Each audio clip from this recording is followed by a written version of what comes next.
lot of other people who can also provide specific information. No? Yeah, that's okay. That's okay.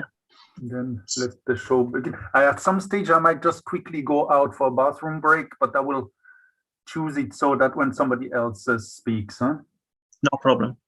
Thanks a lot. Quite long, actually, the whole thing. Okay. Hello, is that good for you? Yeah, I'm good.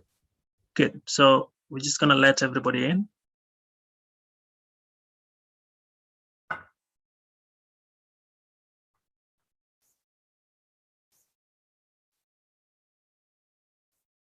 How do I do this?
Good morning, everybody. Welcome to this masterclass today. Dr. Sheila Ogoma and myself will begin the class in approximately 1 minute. Please feel welcome. And before we start, feel free to have a chat with one another. There is quite a number already joining. We're grateful for that. And just for your information, this masterclass is being streamed live on our YouTube account as well. And we hope that we will be able to share as much as possible. Should you require the information, either the slides or the chat facility, do let us know. You will have access to that at some point. So I'm just going to ask my colleague Sheila, Christian, to have their videos on.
Dear colleagues, we kindly request you to mute your audio when not speaking.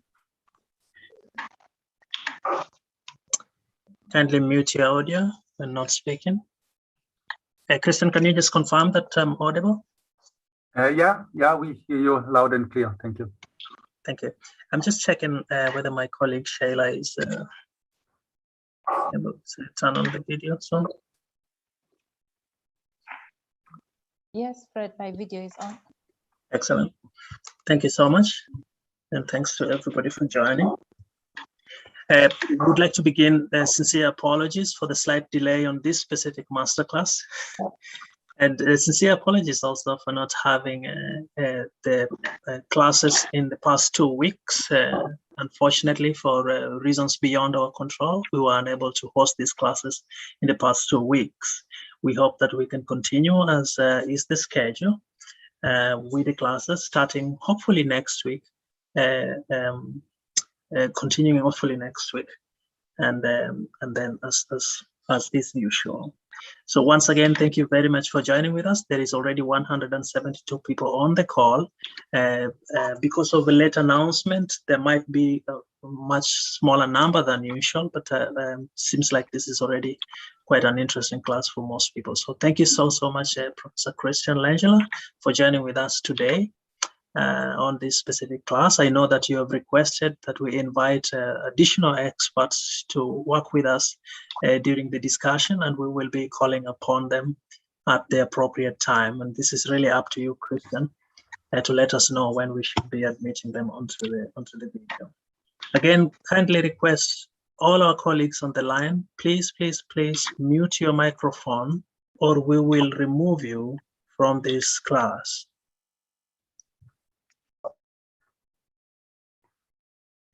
Thank you very much.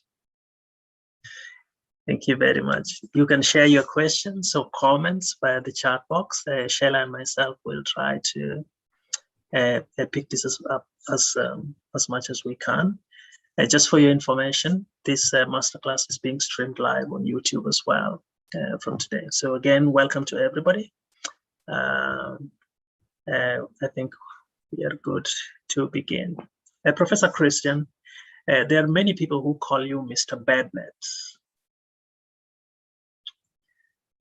Yes, good morning, Fredros. I like that name, no problem. A very good morning to you. I hope that Basel is treating you well. Are you in Basel, right? Yeah, I'm in Basel. Is the stuff behind you, are those badnets, so some color? Yeah, they might come from another place. This is good. Thank you so much, Christian. As you can see in the beginning here, we're talking 2 billion bed nets distributed to date. But before we discuss that specific subject, you are also known for discussing this subject you refer to as net gain. And I'm just wondering whether it is time for a revision of the net gain book, looking at a number of the co-authors in that book actually on the call today. I've seen Jenny Miller and the rest. Is it time to rewrite this? Yes, of course. You always have to revise the content of books. This one dates back to 1996. It's a different universe with regard to nets, but an astonishing number of current issues are already kind of dealt with in that in that book, like the importance of the user's perception of the experience, like the quality of the product, like the resistance that's likely to come, etc. So there are still a lot of really interesting features, but it's now of course outdated. Thank you, Christian. Let's go back to the core of our discussion today. Christian, 2.2 billion bed nets already distributed according to the RBM database. If you add nets from other sectors, it's probably much more than that. What do we have? Used by people, especially in Africa these days, come from the kind of public distribution channels that we are probably going to speak about a little bit later. What we can show for it, I think you all know the famous paper by Bat et al. In Nature with the enormous impact that treated nets had. Taking a step back, I think everybody who was working somewhere near a hospital in the 1980s, 1990s, know what kind of calamity it was in a pediatric ward in a rainy season. There were really a lot of children very severely ill. And when you go today into a pediatric ward in most of these hospitals, the situation is not perfect, of course, but it's a lot better. And since 2000, child mortality has gone down by 2/3, and malaria control has definitely played a role in that. That's excellent. So would we be in a worse state if we didn't have this? Oh yeah, of course. There's no doubt about that. Right. Okay. I mean, it's a simple question, and I think it's an important point to begin with. I mean, when I was born, Christian, there weren't as many nets. So sometimes if you think about it, same for Shayla and many of my colleagues on the call here, you just imagine what life was like at that time. There wasn't ACTs, there wasn't rapid diagnostic tests, there were no ITNs, there was no PMI, there was no global fund, essentially. So I guess our class today, my colleagues joining from the African continent or maybe elsewhere as well, it's a lot of miracles that these guys survived. And I guess therefore a good point to put here is the fact that people call you and several other people Mr. Badnet is a testament to the great work that you guys have done, and we are appreciating that. We can proceed. Christian, we agreed that you would also guide us through a little bit of the recent history of the ITN process. And it's a long history. The WHO World Malaria Report in this year has provided a little bit of it, but I would like you to start from 2000, the time when WHO approves the first LLINs. I think this was Oli said, and you have a lot of things happening there. How does this period compare to the previous period? If you could just guide us through that. Well, pretty much up to 2000 in the field of malaria control, there were countries doing reasonably well. For example, South Africa was doing well, Sri Lanka was doing reasonably well, etc. But a lot of countries, and especially on African continent, they were doing hardly anything in terms of malaria control. 2000, we had failing drugs. Chloroquine was really coming at the end of its life expectancy. Sulfadoxine pyrimethamine was also in trouble. There was no prevention of any sort, except in these few countries I cited in the Southern Africa region, a little bit in Ethiopia, a little bit in Madagascar, etc., but really not a lot at all. And this then was very clearly reflected in enormous infection rates found almost everywhere and very high child mortality rates. Right. And what was the main reason that we didn't have these effective tools? Was it lack of innovation, or was it a regulatory question? Was it lack of evidence? What was it that delayed the adoption of bed nets in particular? The adoption of bed nets, yeah, that was very clearly money. I think if you can go to the previous slide. Yeah. Because I think there are 2 time points that we need to put on here. And the first one is, of course, the Global Fund, established 2002. The second one is PMI, established 2005. So before that, basically, there was no money for malaria control. If you look at the graphs in the World Malaria Report, I mean, until 2004, until 2005, there just wasn't any resources. If you haven't got resources, obviously, there's not a lot you can do. Also, the technology was still evolving. As long as we had to retreat the nets every 6 months, it was a really difficult proposition on a large scale. But by 2005, we had long-lasting nets, and really everything came together at this point with the first mass campaign in 2004, and from there onwards, over the next 5 years, all the countries going into that mode. So it was purely a question of cash. I mean, talking to some people, I remember speaking to Professor Alonso once, and some of their concerns really was just people were not listening to the available evidence at the time. How much did that contribute compared to just the lack of money? Then let me point out to two other really important events. The first one is, it's shown on your graph on the 1992, the Ministerial Conference on Malaria in Amsterdam. That was really the first time that malaria was back at a high political level on the agenda. You can check 2 years before, there was nothing happening. And then there is one, if I can just add one thing, which I think was a really important moment, and that was the whole story about the burden of disease, the global burden of disease work, which came out in the World Bank report in 1994. 1994 was the first time the world had a clear vision of what were the big diseases causing the big problems and what were the diseases not so much important. And that was the start of everything else that led then to the Global Fund, etc. a few years later.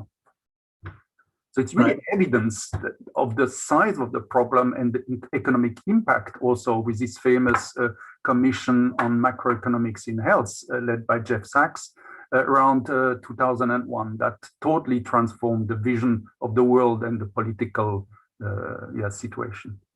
Right. Do you mind if we ask you slightly controversial questions, Christian? Sure, go ahead. And I mean, just be ready for a controversial answer. You just spoke about Jeffrey Sachs, and I think so.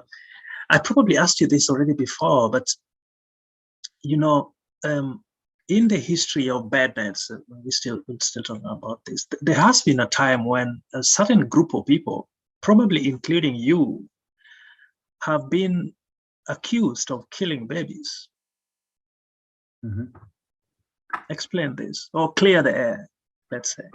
Yes, there's been a real debate internationally for two reasons. First of all, because there was an argument made in the late 1990s that the benefits of bed nets would not be sustained, that you would save young babies, but they would simply die of malaria a little bit later. And that controversy led a lot of arguments and people accusing each other of all sorts of things. It was fortunately cleared again by data. The long-term follow-up of the trial, of the initial bed net trials, proved without doubt that there was a very strong long-term benefit. And the other thing was about the best way to go about business. And the debate, and it's really important to put it back in its time, the debate between a number of us and people like Jeff Sachs was about whether we should go for free net distribution or not. And you have to understand, this is the time when we didn't have any money, or hardly any money. And we had a strategy based on public health approaches, on individual responsibility, etc., that would maximize the little funds we had at the time for, putting as many nets as possible in the public. Once funds became very significant after 2010, the argument was over. And nowadays, I'm the first one to recognize that Jeff Sachs was right. It's just at the time there was a real debate. What made you change your mind? Well, the money and the evidence. Suddenly there was all the money we needed to do universal coverage campaigns. That changed totally. And the evidence for these campaigns and the impact was so strong that there was no arguing anymore. Okay, so we're going to talk a lot about this subject today. You've just touched on that, and thank you for being open to addressing some of these controversial questions, Christian. We're going to talk a lot about, bed net distribution campaigns, the financing, etc., etc. And just the last question on this history thing. At what point in this, and maybe we can use the previous graph for that purpose, at what point in the history here do you see the use of evidence becoming appropriate? At what point do we really start doing evidence-based vector control? I think that point is very clearly mosquito nets. And the trials, the large randomized controlled trials that provided unambiguous evidence about how well these bed nets were working. The trials were conducted between 1989 and 2006, and that was really a milestone. Having said that, the fact that IRS was so effective in controlling malaria in so many places in the world, there's never been a proper randomized controlled trial done with IRS, but I think nobody would ever doubt that it works very well. Yeah. And the fact that larval source management was effective in so many countries and managed to stop malaria, including my own countries in Switzerland 100 years ago, is also undisputed. So, but the evidence, formal evidence in the sense as we understand it today, that's really the bednet trials. Wow, that's good. I just want to recognize a number of faces here. If you're new, joining us for the first time, please feel free. I just noticed that we have my colleague, Professor Paul Smithson here. Many years since I've seen, and thanks for the comments and the chat as well. Thanks for the comments also from Jenny Miller. Sheila, before we proceed, I just want to check if you wanted to pick up on any specific issue with Christian before we proceed. No, I think we can go ahead, Fred. Okay, Christian, look at, we talked about the net gain issue, but first, look at this image here. And maybe this is a question I should throw back to my colleagues from East Africa or the rest of Africa. Sheila used to work a lot on these maths and she was still doing spatial reference. Mm-hmm. I have a very special relationship with these maths, and may I seek a volunteer? Do we have anybody from Western Kenya who can just type the name of these maths on the chart? What we call them in my village? Very quickly, just feel free to do that. I want the word from my village, if anybody knows that. Looks like everybody is very young here. Cool. Thanks a lot. And I mean, we use, as a kid, well, I don't know how to put this, but, and I'm sure this is true for most people. I think the first time I slept on a raised bed was when I went to high school. The thing you call a bed, like a raised bed. Before that, most of the guys on this call, I suspect, slept on stuff like this. And I suspect also that there is still a lot of families where people sleep on this kind of stuff. Is that an accurate assessment? I'm just checking. Yes, I think that's definitely an accurate assessment. Yeah, the way this is important for me is I'm just trying to link this to the idea of a bed net in a low-income rural community. How do you put a bed net over this thing? Do you have any suggestions, Christian, as someone who's worked on bed nets a lot, on how we can improve, or whether the design of the net as we have it today actually fits the sleeping spaces or sleeping arrangements that some of this? I think, Fredros, without wanting to offend anybody, that problem was solved 25 years ago. I think you can adapt nets in any possible way to fit any kind of sleeping arrangement, indoor or outdoor. That's not a problem. The main problem we are having nowadays is we are having campaigns where we buy 20 million nets and they all need to be the same size, the same shape, the same color, etc., to pull the price down. That's the problem. Okay. Okay. I maybe not. I don't know. But it's a nice tech on yourself. I'm always just thinking, well, how do you put a bed net over this thing without a hook? But yeah. Anyway. No, you can. You have strings and you put the nets on the walls, and then it lies over the mkeka or whatever. Do you have a problem fixing a net? If not, I can come and show you. Okay.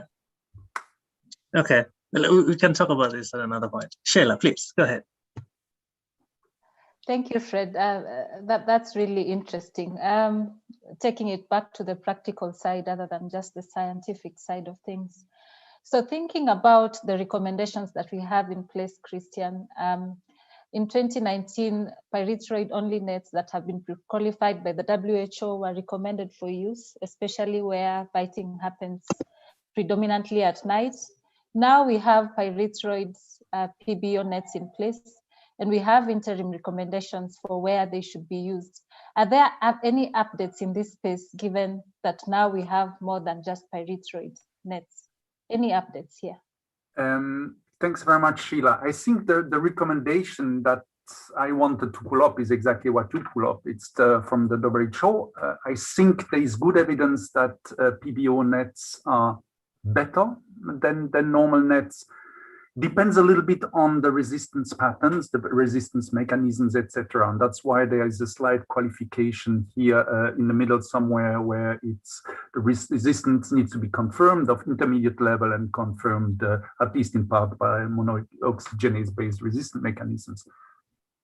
As you know, it's a little bit difficult to measure that finely enough to really allocate normal nets or PBO nets according to that.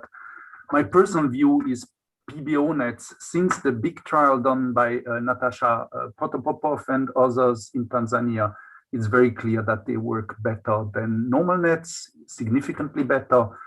They don't cost that much more. I cannot really see a good reason anymore for not using them while we wait for the next generation of nets.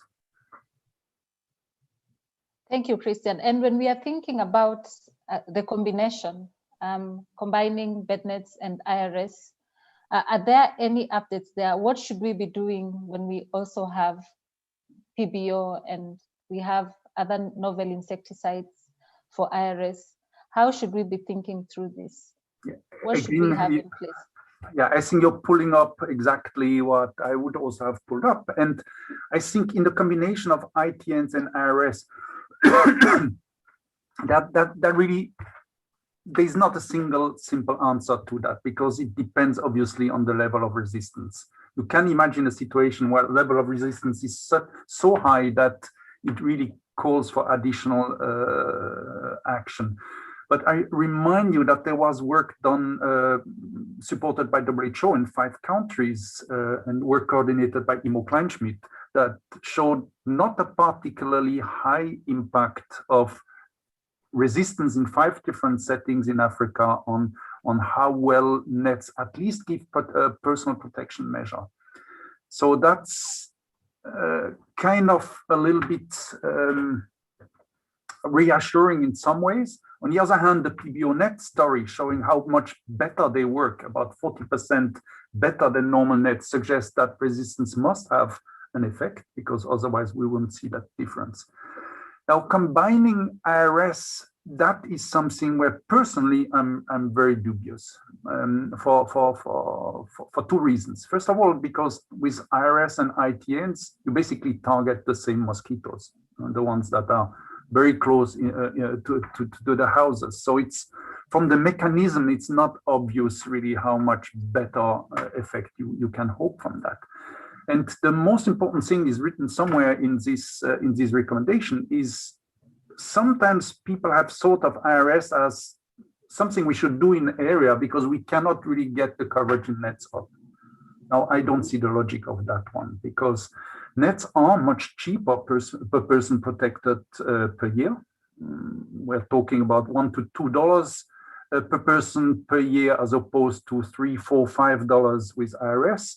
So why would you not do first, make sure that you get your coverage of net up to a satisfactory level before you start moving on to another approach that, okay, you can use another insecticide, but it's so much more expensive and complicated that you are creating yourself a lot of trouble.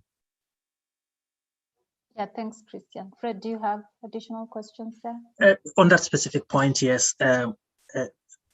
Christian, you say that because of reduced costs, we should just focus on one and do it well. Which one would you choose? And I ask you this because I know you spent a lot of your early years working in the Southern Africa region with Brian Sharp and colleagues. Mhm. And there they focused a lot on indoor residual spraying. And then you've become Mr. Bednets, or shall we say Professor Bednets. Which of these would you start with? Which one would you scale to 100%? Well, obviously, I would suggest doing bed nets unless there is a very good reason not to do it. And the only good reasons, if you have nothing, the only good reasons not to choose nets over IRS would be, one, the resistance situation is so bad that it really doesn't make sense to use a pyrethroid net anymore. But I don't know of such a situation currently. And the second one is because for social reasons or acceptability reasons, people don't want to use nets. But again, I'm not aware of any such site anywhere on a larger scale. Okay, you can get anecdotal evidence about that from a place, but not for a country. But obviously, where people do IRS successfully, and that includes all the E8 countries, for example, don't stop. This is also a no-brainer. I think it's done well. It's very effective. Don't change a winning team.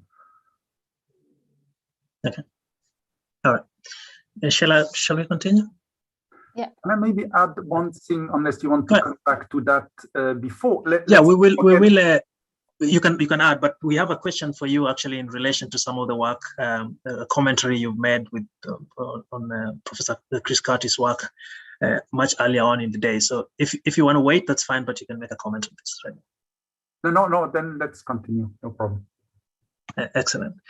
Okay, so the success of ITNs in Africa is biologically explained by the simple fact that the African anophelines are primarily indoor biting. They almost always want to bite people. The main ones, like Anopheles gambi and Anopheles phonesis, are primarily indoor biting and human biting. The graph that you see at the bottom there is extracted from a publication of Professor Jerry Killeen, which originally used data that was written by Anthony Kitswetsi in his explanation for the stability of malaria.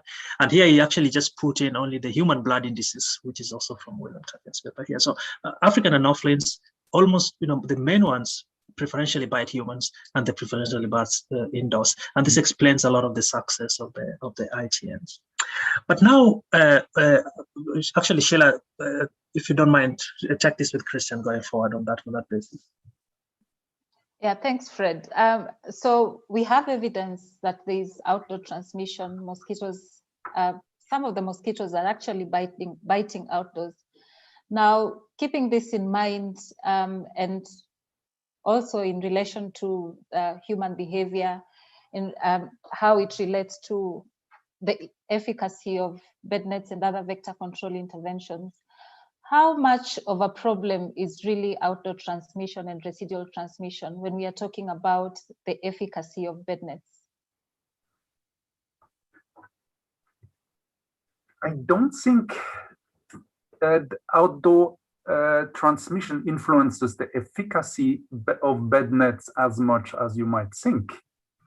But in outdoor or the residual biting, because it's not only outdoor, there are also other reasons why we have residual biting or transmission, prevents us from controlling 100% of the control from the transmission.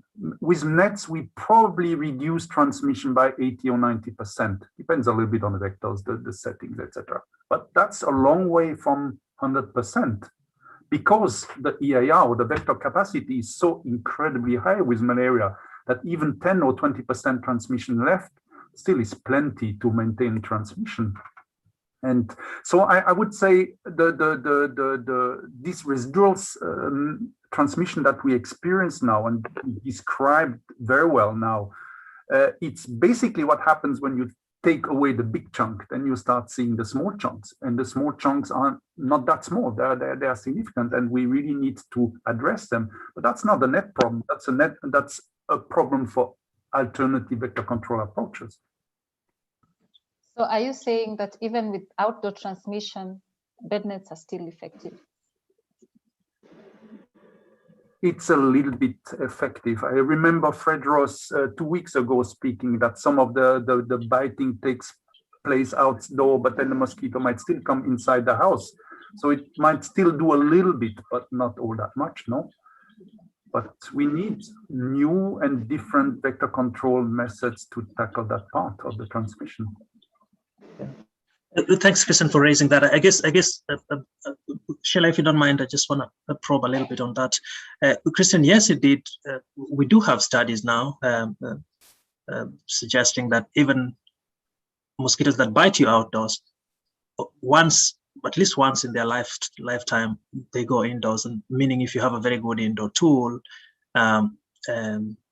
you could have some impact. The other thing is, if you have an insecticidal intervention that has mass killing effect, then it doesn't matter. I mean, you're overall reduction. So this is why some analysis by Jerry Klein and colleagues have demonstrated that indoor interventions also work very well for some of the, not all, but some of the outdoor biting tools. But I guess the main question for us here was really, are we exaggerating in any way this outdoor biting, or would it distract, forgive my English, would it sway us away unnecessarily from focusing on the indoor environment?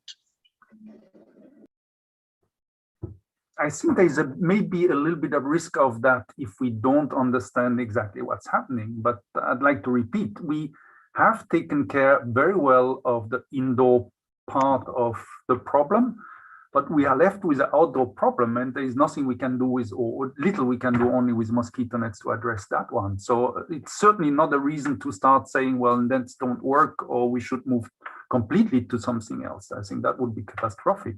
So we have to continue doing really well IRS or bed nets, and engage in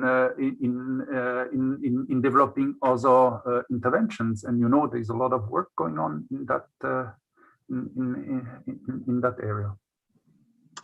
Thank you. Let's go back to the. Sorry, did I interrupt you, Sheila? No, I was just going to remind our participants today that there's a lot of information coming through the chats. Please take a look. Yeah, and if we have any specific question, we can escalate that to Christian and Tim.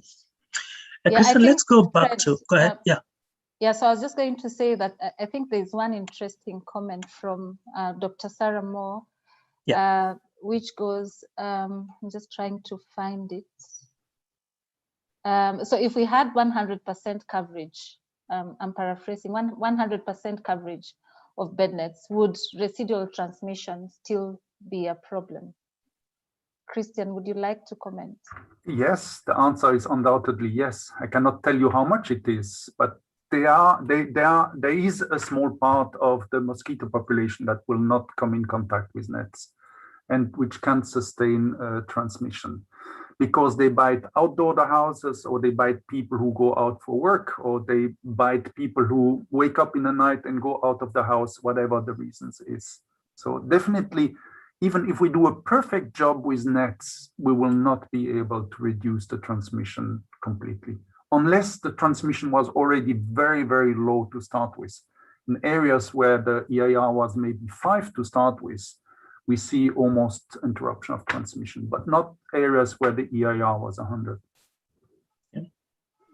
Thank you, Christian. Let's go back to the public health benefit of bed nets. You wrote a very highly cited paper in 2004. In my days as a PhD student, that was the most notable paper. I think it's only been displaced from that spot by the Samir Bhatt's paper, which has escalated this evidence of public health benefit of nets. And just for our audience, we do have confirmation from Dr. Samir Bhatt, now Professor Samir Bhatt, that he will have a masterclass with us at some point. So that will be good. Christian, this is a revision of your 2004 paper. Mm-hmm. Talk to us about why this revision was necessary and how different the evidence is than what it was, or how similar the evidence is as compared to your 2004 paper. the evidence is 99.5% similar. So this is just a modernization of the format. There is only one trial that has been added. So instead of 22, it's now 23, I think. It's a very small trial from Indonesia or somewhere that really adds no information de facto. So it's really exactly the same thing, except there are a couple of more modern ways of presenting the information, including what is called the grade table. And the grade table is a standardized table that WHO uses to assess the quality of evidence, and that has been added to the review on the basis of exactly the same data. One of the things that has come out from this, we looked at this in some detail, and it appeared that you are motivated to revise this by the rise of insecticide resistance. And you're kind of trying to figure out, has this changed the value of ITM? No, I don't think that's completely accurate. Okay. To ask me, I was never particularly motivated to update it, because the rise of insecticides. You are the senior author on the paper. Sure, but you know, it wasn't my idea to organize a revision. Let's put it that way. But it was good to have it. But as I said, it's mainly to some of the analysis were redone with more modern methods, and there was this grade table added. But there is nothing changed. Basically, the content is exactly the same. But sorry, what did I want to say? But sorry, yeah, the insecticide resistance problem, that comes a little bit into a different category, because do you understand the notions of efficacy and effectiveness?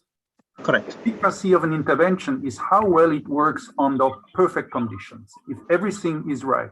And many of the trials here that are included basically were conducted on the situations where we went literally every evening almost to the houses, made sure that the use was high. When a nut had a hole, it was replaced. So it's really perfect condition. And importantly, at the time when there was very little insecticide resistance. So that's the best possible way, if you want. So what then happens in a real world, with the use not being so high, the nets deteriorating, and also insecticide resistance coming, that's not anymore the subject of a Cochrane review in my understanding of epidemiology. That's really for people to figure out through effectiveness studies what happens in the real world. A great defense on that. Thank you so much, Professor Christian. Sheila, back to you. Yeah, thank you, Fred. So you've been working a lot with IVCC in the development of the new actives for ITMs and those for IRS. Is there anything new in the horizon that we should be looking out for in terms of actives that would be used for bed nets? To be honest, I'm not the right person to ask that, because I have really not been involved at all in testing new actives, neither in the lab nor in the field. So I wonder whether on the call there is somebody else who can probably better reply to that question. Yes, please. I suspect Nick is on the call, or anybody from IVCC, please.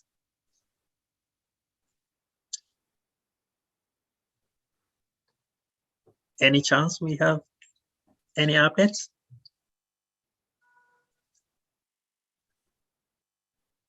Or maybe Sarah Moore might want to comment on that one. I know she's doing quite a lot of testing in the lab, at least. Please, yeah. Can you repeat the question? So the question, Sarah, hi, Sarah. So the question is, with the different active ingredients that IVCC is working on, those for IRS and those that would be used on bed nets, do we have anything that is close to being used for bed nets? Any new active that we should be looking out for bed nets? Well, there's been some papers recently on tenabenol, which is coming out of the IVCC screenings. And there's a number of people from industry on the calls, and a number of different companies are developing actives. So I think the future is extremely bright. There's a number of new chemistries, some of which are very good against highly resistant vectors, and a few that are also good at inhibiting blood feeding. So yeah, it's great. And then obviously there's the trials that Natasha is conducting. So hopefully soon we're going to have some, evidence of public health benefit of things like chlorpheniramine and pyriproxyfen. Yeah, that's good to hear. Thank you, Sarah. Perhaps we should have you on one of our next masterclasses to talk about this at length. Thank you. Yes, and I think we have also Professor Natasha Prof on the call at some point. Natasha, if your computer works in the end, you may just want to send a little note, and you can jump in to address some of these questions as well, especially because we have a lot of questions on PBO bed nets. So shall we proceed, Sheila? Yeah. Okay. Let's proceed. Christian, we are going to stick to this insecticide resistance. We kind of avoided our earlier question on whether resistance impacts bed nets. So we will find a circular way to get back to it. But first of all, let's talk about PBO bed nets. I think this is becoming a big subject for good reasons. People need better tools, and the evidence was unclear, but seems like it's becoming clearer and clearer. And here you had also a 2018 Cochrane review that is now updated, 2021. I enjoyed reading this new update, actually, I have to say that. It seems like now we have very good evidence for launching PBO bed nets. Do you think that this will be true in all places where bednet was previously recommended? I think I gave close to an answer a few minutes back.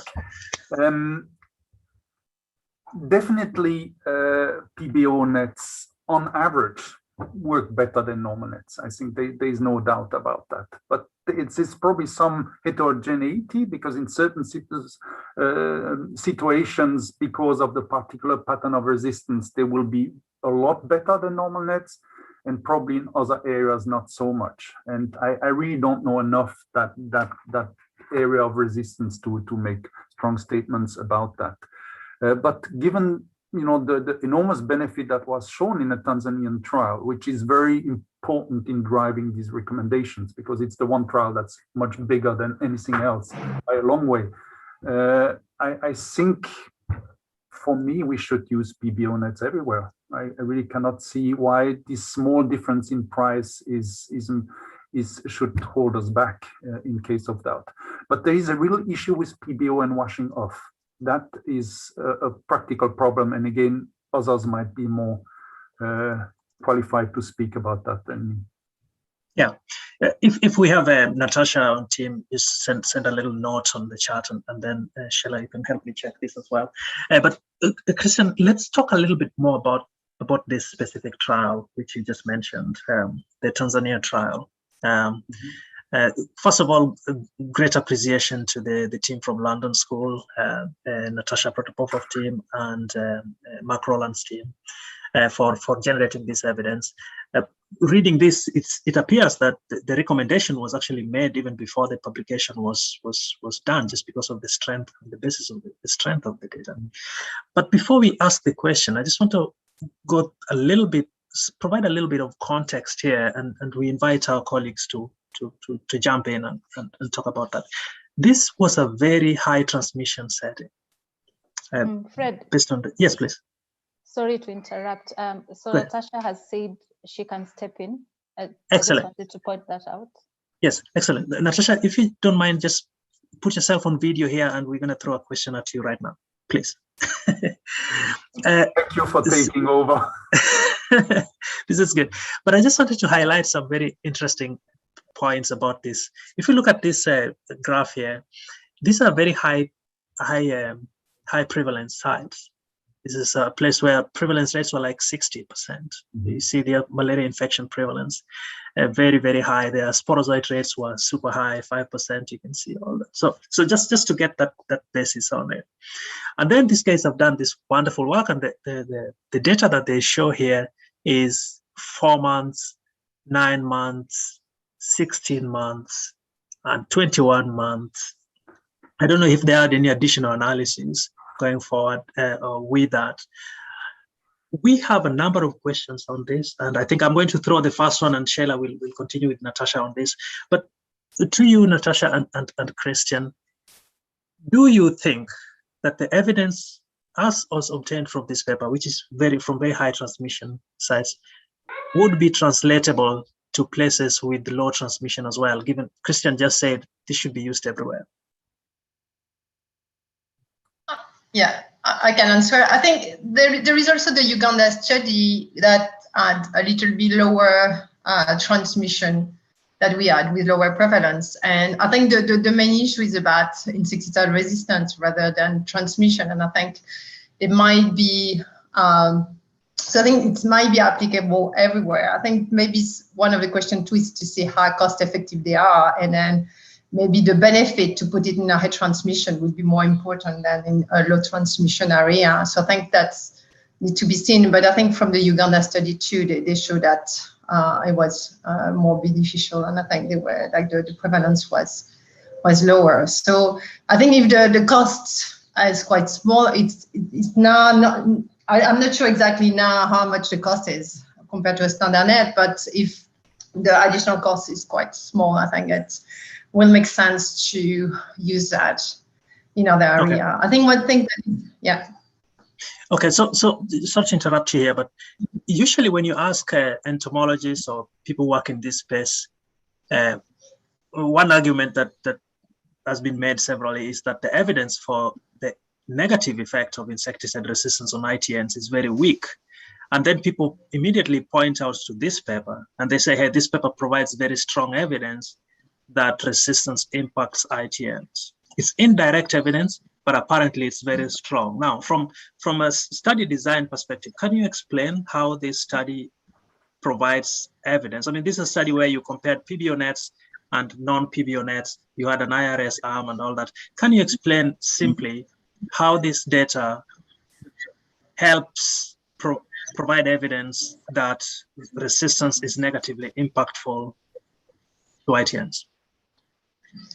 Yeah, I think like you said, I think it's indirect. It's not like a randomized controlled trial where we're looking at the impact. I think one of the first things is looking at the prevalence before and after we start to put the net. And I think the idea is that even a new standard net should work.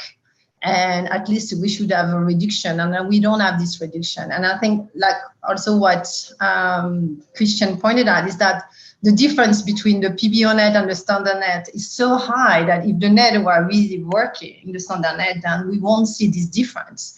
So I can imagine that in an area where there is no insecticide resistance, we should not see a difference between a PBO net and a standard net.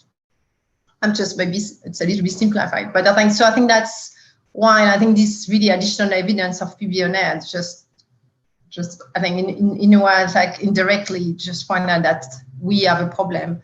Also, I think one of the issues is that some of this area, they still have lots of high usage of net, but malaria transmission is quite high. It was not the case in Muleba. The net usage was quite low, but there is other part of Tanzania where we've been like working now in the trial now in Misungwi, where like the usage of net was like 70% before we start the trial, and then with lots of nets, but you still see like 40–50% prevalence. So just wondering how is that? So I think again, this is really indirect evidence, but I think it just all together really show that, okay, I think there is a problem with resistance, and the resistance have an impact on the effectiveness of the net. Last question from me on this side is on that is, there are people who argue that you would achieve this by just adding the quantity of insecticide. So when this argument is raised, they say, well, it's a question of these nets killing more mosquitoes rather than being impactful against resistance. And it's counterintuitive, but it's like, it's the same as if you double the quantity of insecticide on the net, you would achieve the same impact without PBO. Is that something accurate? Sorry, can you repeat again? I was just trying to read on the chat and trying to listen to you. So sorry to belabor this, but the argument here is that if there was no impact on resistance, then you wouldn't have seen the differences. Now, there are people who say, well, those differences would be there even if it was not PBO. So if it was the same pyrethroid, but it was double the dose, you would still see the differences. Yeah, but okay. Yeah, I understand that for sure. But I don't think that the question is there. So yeah, what is the question behind that? It's not because there is PBO on the net that the net is more effective than the standard net, or is it because of no, I think we can let that pass. Actually, I don't think it's a very meaningful question. I guess the main one was people are looking for evidence that resistance is impacting nets negatively. That evidence seems to be very scarce. So people usually point to this paper and say, this is the paper that shows the strongest evidence, even though it is indirect evidence. And I think that's the main question. Yeah, but I think that like I said, yeah, it's indirect, and I don't think we have just denied that, and I think maybe standard net still work, but I think adding PBO, that's what is important. I think it's just to try to see how do we control better net, like malaria with the new net we have. Thank you very much. Sheila, please. Yeah, thanks. Christian wanted to add something. Yeah. Could I just quickly also give a comment on 2 points? The first one is the problem about measuring the impact of resistance to on how well nets work is methodological. Simply if you cannot randomize and control for the different factors, it's really difficult. And these famous 5 studies done by WHO about 5-6 years ago, they have that problem, and it's a problem you cannot get rid of. This is why here you have a randomized situation where you find a difference effect that is logically due to the PBO, and you have to assume, therefore, that's the effect of the PBO. And if it's the effect of the PBO, it means there is a problem of resistance. There is, a very clear line of argument that's much harder to do with any study where you don't have randomization. The second point maybe also that I really want to comment is on these very high prevalence rates. I mean, more than 50% prevalence rate in an area where so many people use nets, that's a long way from elimination. And I think the evidence for this problem is everywhere. And there's residual transmission, but there's also that the transmission is so intense to start with, the vector systems are so stable, it's really going to be hard to break into that. And all the people who have great discussions about malaria elimination sitting in wherever in the world, I think when you look at this evidence, you have to be really worried, unfortunately. You got it. Yeah. Sheila, please. Thank you.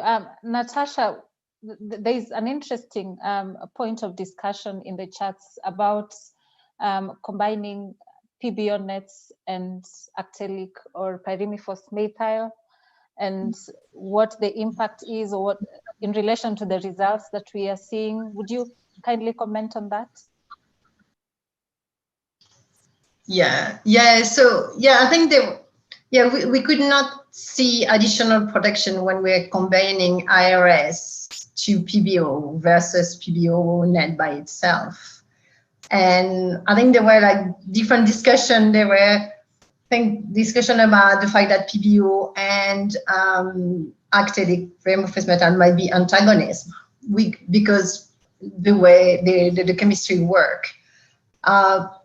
We could not. We didn't really do any testing on that, so we're not sure if that's maybe the case.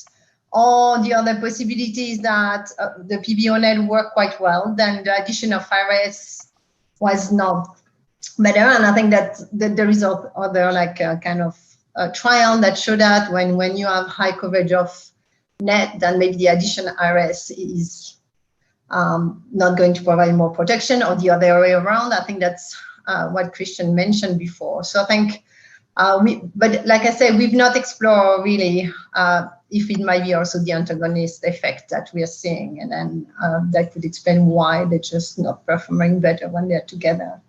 Now, I think one thing that is we did only IRS once at the beginning of the first year when the PBO net was working really well too.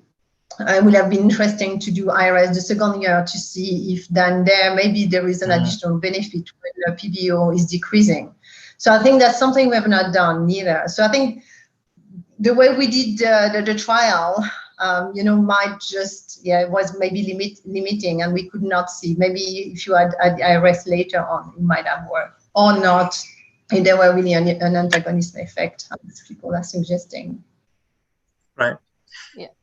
On the point that Kristen raised earlier, Sheila, sorry to interrupt you, but Natasha, and do you worry that the very high transmission, or should we be concerned that the very high transmission setting within which you did this study, and you talked about Uganda being slightly lower, but the setting here is very, very high.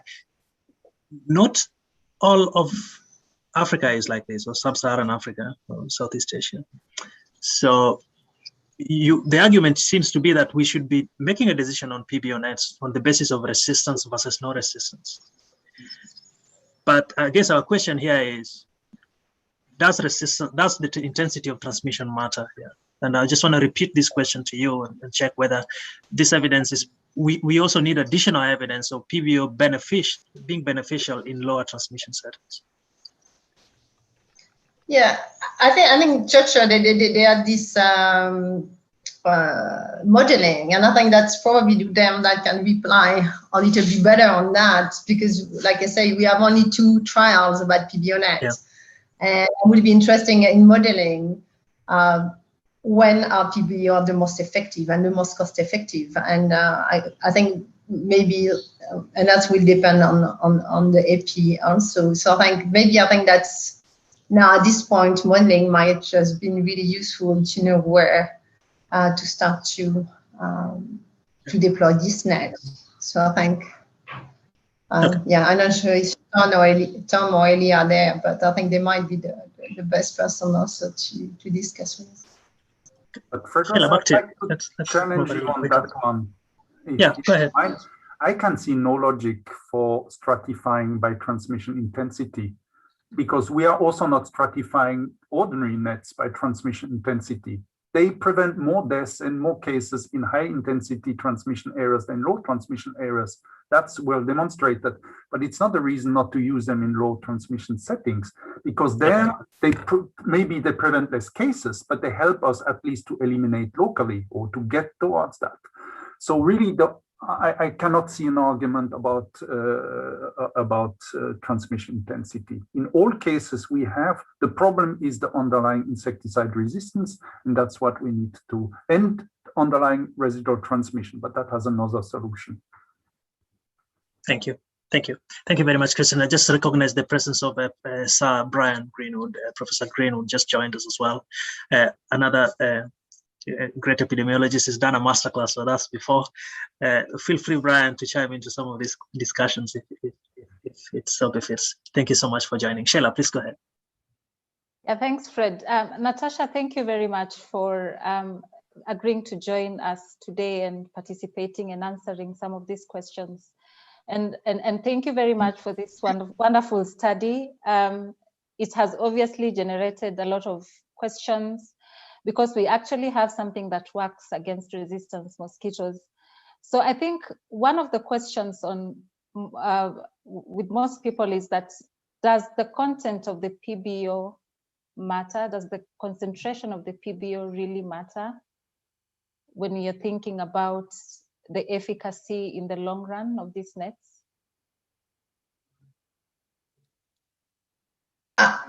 Yeah, but I think that the question is just so I think we generate the evidence that PBO and pyrethroid are just better than pyrethroid. So I think this is just a concept, and this is not about a net, even if like we've been using a specific brand of net. So now I think that the question is to see, are all the other brands the same?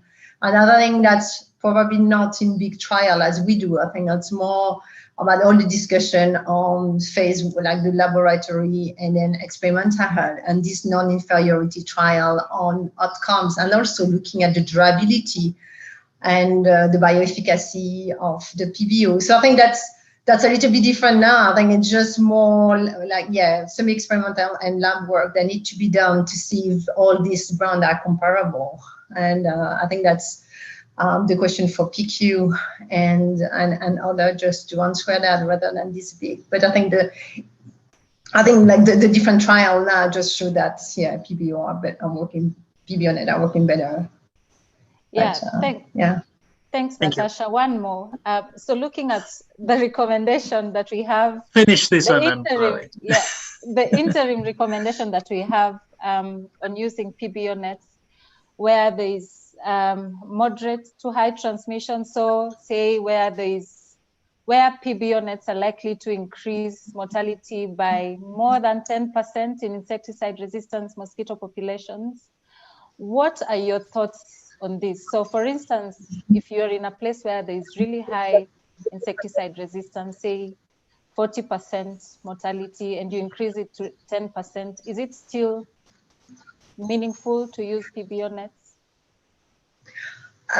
In a way, I think for the Tanzania trial, I think we've been classified as moderate transmission resistance intensity. But I think when we've been looking now at the intensity of resistance, we have to go up to like 40 times the diagnostic concentration to kill 100% of the Gambier stricto. So I think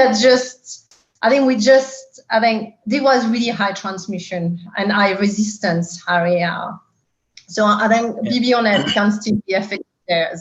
And so I think they probably need to broaden the deployment and the scope for the PBOnet, because I think Tanzania was just quite high. I think what would be interesting, and what we don't know is we don't have much information about the West Africa and the other vector Phalcocolidzae and Gambia there. So I think where the resistance is usually much higher than in East Africa, or maybe with like different resistance mechanisms.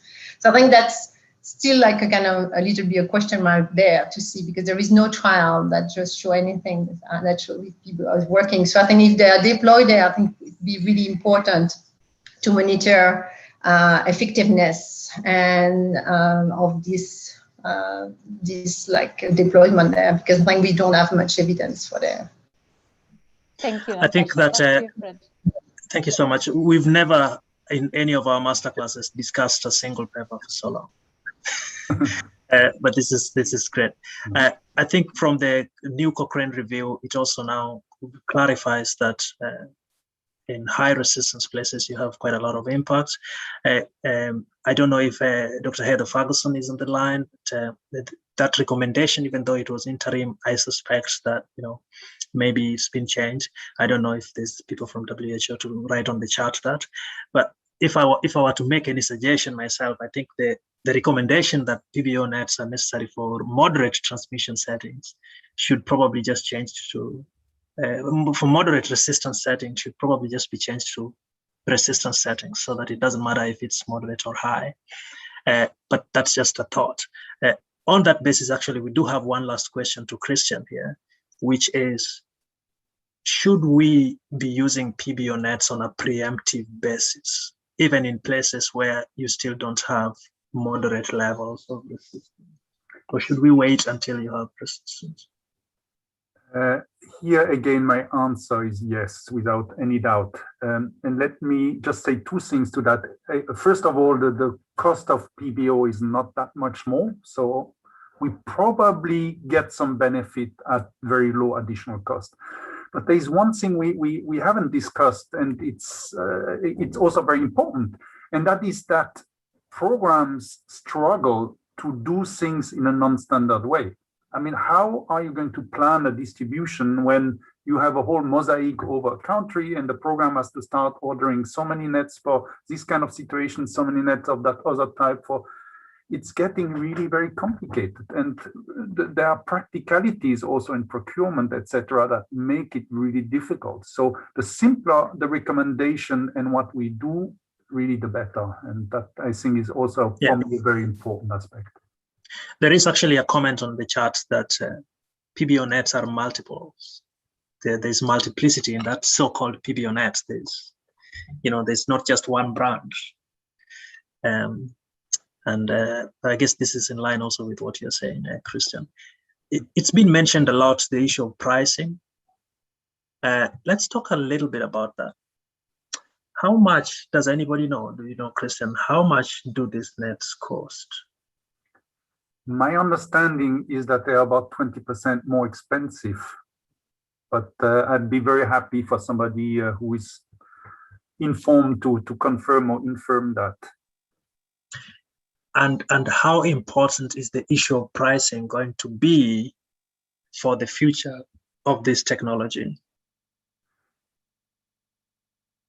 I think, Fredros, that's a really good question and a really interesting one. And it relates to all sorts of other issues as well, because we want to have nets with new AIs. They're going to cost more.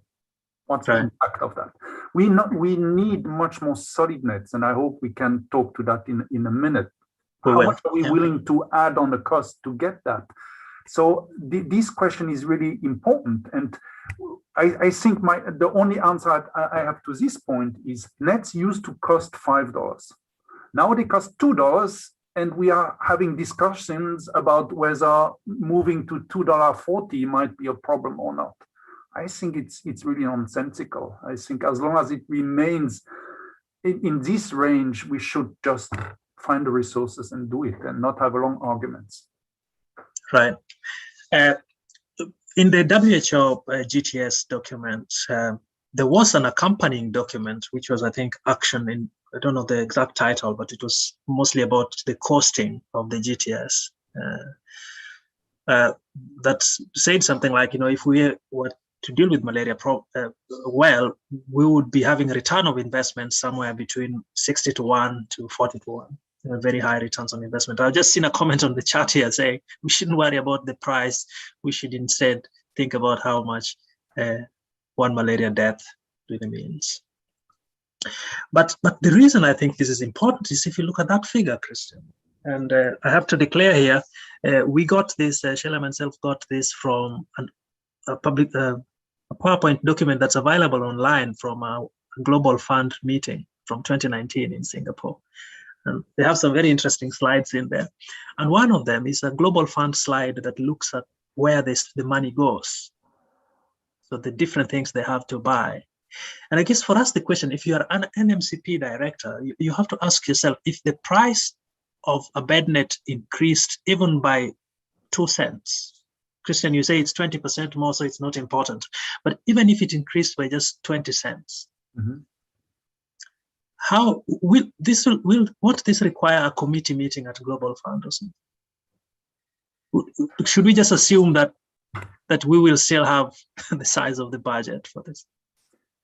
Yeah, but that's assuming the budget is fixed and unmovable, which is never the case. So if you get a PBO net, let's, for the sake of argument, assume it costs 40 cents more, but it allows you, as suggested by the trial in Tanzania, to reduce by 40% prevalence. And let's say, again, for the sake of argument, it's 20% less cases. You're simply going to spend a little bit more nets and a little bit less on drugs. There is a real cost-benefit aspect for everything we do. And it's difficult to reconcile what we are saving in a part of a country to the Singapore meeting of the Global Fund, because it's such a different of scale. But the underlying reality is a real one. If we do better control, we're going to make it's maybe cost us more, but we're going to save somewhere else. And also, we should be serious about the business of interrupting transmission and getting to elimination. As you get closer to elimination, the cost per action, whatever action it is going to go up. This is a simple law of the business. So we cannot stick to this the cheapest is the best, and we shouldn't be afraid of losing coverage if the price goes up by a few cents. We should grow the pie.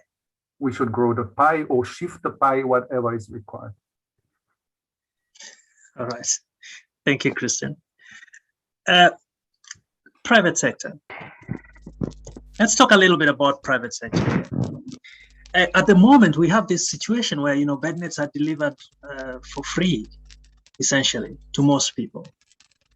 If you look at the data, this is a slide that I borrowed from one of your presentations at Ifakara a while back. There was a time, kindly mute yourselves, colleagues. There was a time when the private sector was actually growing and people were buying nets unsubsidized. And then it stopped. And this coincides with the period when you start getting free bed nets. Mm-hmm. In the medicine side, there's a lot of, drugs being sold off the shelf in the private sector and all that. And there's actually some very nice studies in the private sector. So what do you think, in general terms, is the role of the private sector? Have we killed the bed net private sector? Can this be resuscitated? Would it be an opportunity to scale nets and provide it on a long-term basis? Many questions, you can bundle them into one and just respond to the issue of the importance of the private sector. Back to you, Christian. Mm-hmm. Yeah, I think this is a really nice graph. I use it a lot, but it has two really deadly flaws. The first one is that, when we looked at this data in the years that I indicated here, we thought we were so clever and so great, getting 1 million nets into the country, and then we moved to 2 million nets, and we were kind of extrapolating linearly how quickly we would go to a very high coverage level. But we had, of course, totally forgotten something that we know now. We didn't really realize it at the time, which is nets don't last forever. So nets don't accumulate; they come and go, and the result is that this blue bar here of between 1 and 2 million nets would not really have changed over time.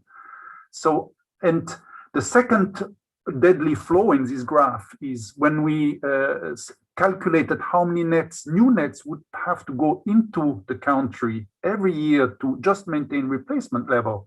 That number was 7 million. Now 7 million is off that chart by a long way.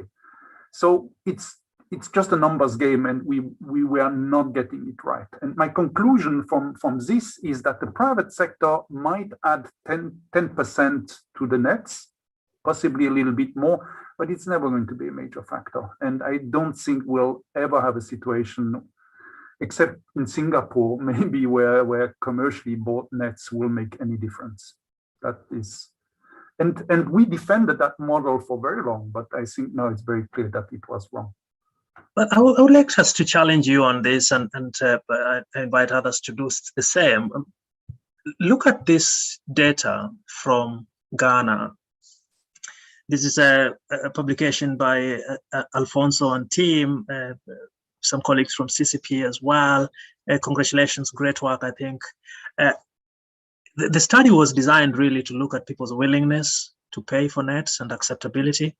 They looked at almost 14 different designs of bed nets, some nets with zippers, nets for children, different shapes, all of that. They looked at how price affects the likelihood that someone will buy the bed net or not.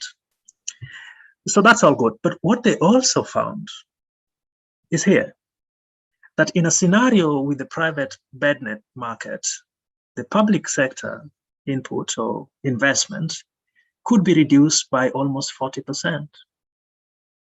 So in other words, in some of these countries, there's already quite a vibrant middle class and high class, if you like. And they are willing to pay for their bed nets and choose the color, the shape, the type, the zipper, no zipper, the design. They're willing to do that. And data from Ghana indicates you can save almost 40% of what we are currently paying. Are we discounting this private sector too much? And why are we still giving bed nets to middle class people in these countries when we can save this money and just buy better nets and give it to the people who can't afford it? by the way, you can answer that and also let us know whether you agree with this analysis or not. It's published work. I don't agree with the statement or the idea that we will make substantial impact with the private sector. It's a nice complement to have. If you have 10%, 20% more, it's nice to have, but it's never going to be the bulk for some time to come. Obviously, as people get better off, richer, socioeconomic development, this pattern is going to change, but that's going to take a long time, and it's way beyond the timelines that we are thinking of. Sorry, I haven't read that paper, but there are two things striking me. The first one is it's all written in a conditional. So it's like, it could be like that, but until you see data, you should be a little bit careful. The second thing is, I think willingness to pay studies are notorious unreliable. What people say they would pay for this or that is almost never what they effectively do in reality. So no, but the design of this study was, I think it's discrete choice. These guys, they had the money, they gave them the money, and they said, and then they asked them, you can keep the money or you can buy a net. And here are the designs, you buy whichever you want. And people used the money to buy the net, and they chose their designs. This is a very rigorous scientific method. Of course, it's not an epidemiological, it's not a randomized control trial, but I think it suggests, and from my own lived experience, all the time I live in Tanzania, I am always very willing to buy a bed net. So I don't understand when the government turns around with a free net to me. Mm-hmm. There are people who live in Ifakara who need the free net, but definitely not Fredros, not Shayla.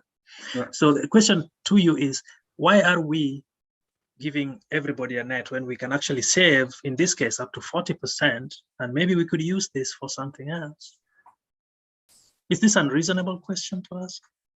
I think it's a very reasonable question. And to speak to your point, in Tanzania, there's been a decision that Dar es Salaam, the economic center of the country, where the highest income is found, would be last in receiving nets. And there were some really serious thoughts given to not giving them nets at all. In the end, it was decided against that, and somebody else might be better placed than me to explain why this is so. So it's definitely something we're seeing, that's in general thinking. But me personally, I remain unconvinced. Unfortunately, I would love this, but I don't think all the evidence that's in my head is giving that scenario a good chance. And maybe to also make another point, which is, if you try to think in terms of who needs a net and who's not, you need to have some kind of system to measure that.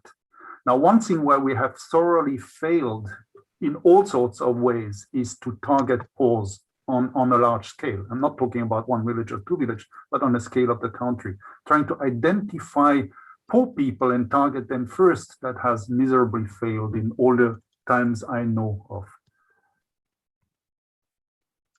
Okay. If anybody has any additional thing to add, you can put on the chat. But thanks, Christian. Sheila, please. Thanks, Fred. So, Christian, given that we have nets, we have industries or companies that can actually produce nets in Africa, where malaria is the most endemic. Should we be importing nets when we know that we can manufacture them? I know it's a controversial one.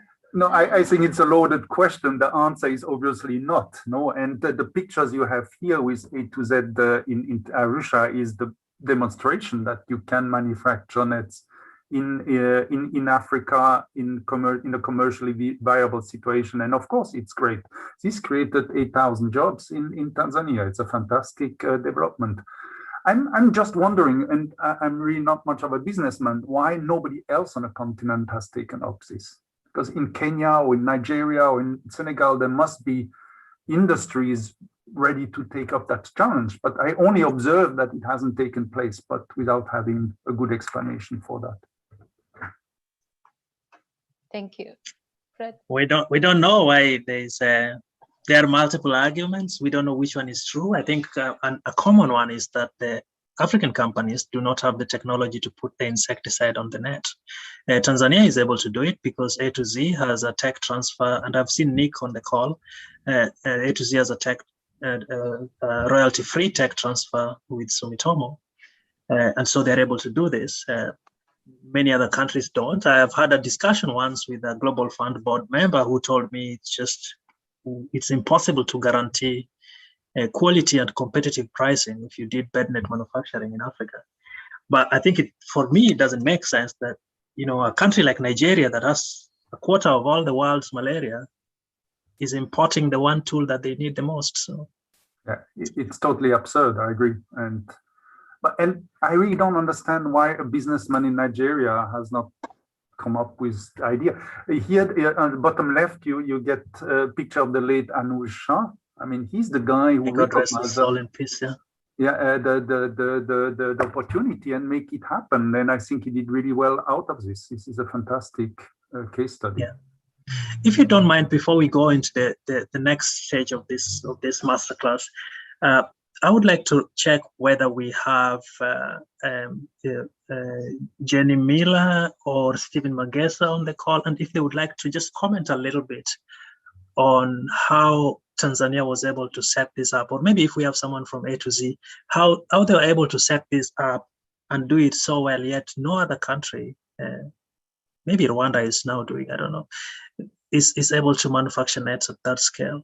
Is that an option? Christian, do you mind? No, go ahead, please.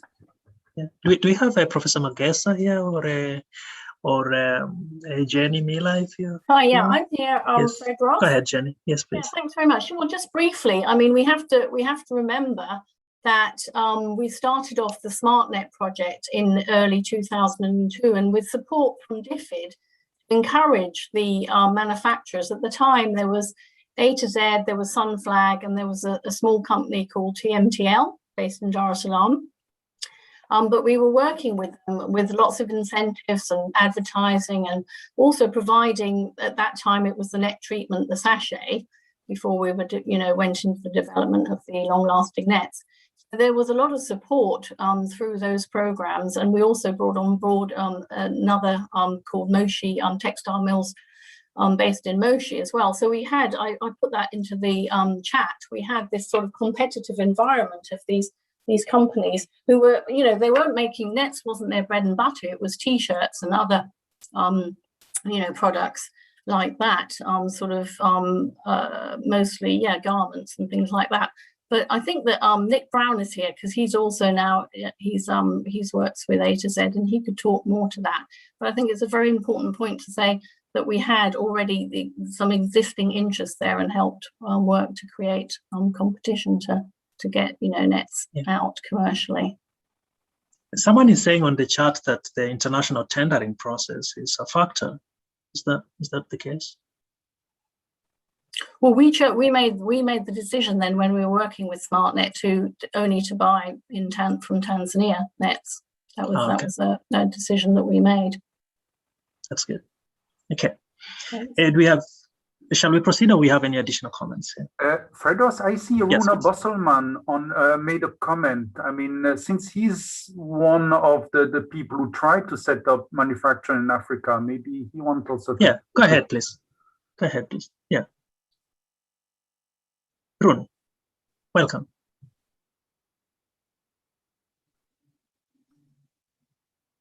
Rune, are you on?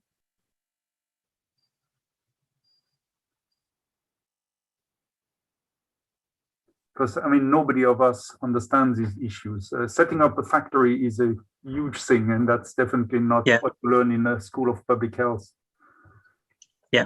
Okay, he doesn't seem... If Dr. Rooney is not there, if anybody has any comment, you can bring that. So in the meantime, I think we can proceed. Thank you so much, Christian, for this, and thanks a lot also to Dr. Jenny Miller for the comments.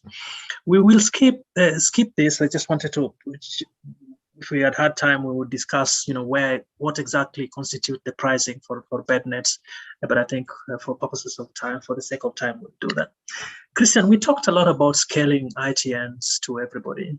And I would like us to talk a little bit about the net distribution systems. We will have a separate masterclass with Anna Coincor at some point later. But I think that we can start from here. Here is a nice publication that my friend Abdisalan Noor and colleagues published, I believe, in 2007, if not 2010, thereabouts.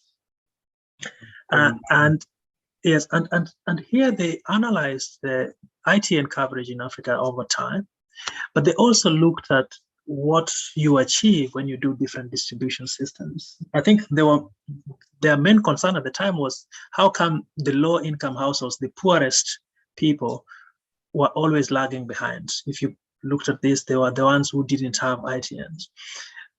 The big picture here, and if Noor is on the call, you can correct this, but the big picture here really is that until you start doing mass campaigns, there is no equity. So even if you are giving people subsidization to whatever tune, it is still the high income, the poorest, the poor will still be left behind. And so as a result, we've ended up with mass distribution campaigns. And I know that your colleagues, yourself and your colleagues, you've done a lot of analysis on the different distribution design methods. And we would like to request you to just discuss with us a little bit of this from a historical perspective, but also why this is the only way now, and whether you think, I mean, it seems like from some of your analysis that you also now don't think mass distribution is the future. You think it's there's an alternative. So can you explain the importance of a distribution system for bed net effectiveness? Back to you, Christine. A little bit convoluted question, but. Yeah. Let me try to take it in some order. I mean, I see some comments, suggesting maybe ways we could try to improve the usefulness of the private sector, etc. Me personally, until I'm seeing good evidence, I remain convinced that this is going to remain largely a public sector activity for time to come. Now, we in 2011 we made all these simulations, which were basically aimed to think about the future of the mosquito net program in Tanzania, and that's work that was led by Hannah Conker and Josh Ukic, together with NMCP, and it gave us some really interesting insight into what was happening. And for the first time, also in these models, we integrate the fact that nets don't last forever. They have a life span of, I think at the time we took 3 years as an average. We know now it's even a little bit less than that. And if you take that basic fact, a net lasts only 2 years in a field, then there's a huge problem with campaigns. Is today you distribute 25 million nets, you see coverage really nicely going up, 70, 75%. But in a year's time, it starts falling, and in 2 years' time, it's down a lot. So in other words, you're going up and down all the time. And that's exactly what we see in the case of Tanzania, where we do a lot of monitoring, etc. And it's exactly what happens in other places. And that is really bad for us, because it means that we are dropping protection. So when we're thinking about a coverage of 70%, it's coverage of 70% maybe for a year. And then it starts to go down after 3 years, it's maybe 40%. And the recampaigning, I think many countries struggle to do this more often than 5 years. So there is a long period between the moment the really coverage starts to coming down seriously and the new nets arrive. And during that time, you have a resurgence in transmission. And we can see from the routine malaria data in Tanzania that we have such effects. It's not entirely obvious because there's also climate and there are other factors and there is a lot of inertia in the system, but definitely this is a problem. It's not a good way of doing business. And the analysis that was done by Hannah and Josh with NMCP at the time showed that there are probably better ways of doing business. And better ways means regularly what we call continuous distribution mechanisms. And after a long search and thinking, etc., and many discussions, the decision was to use schools to do distributions.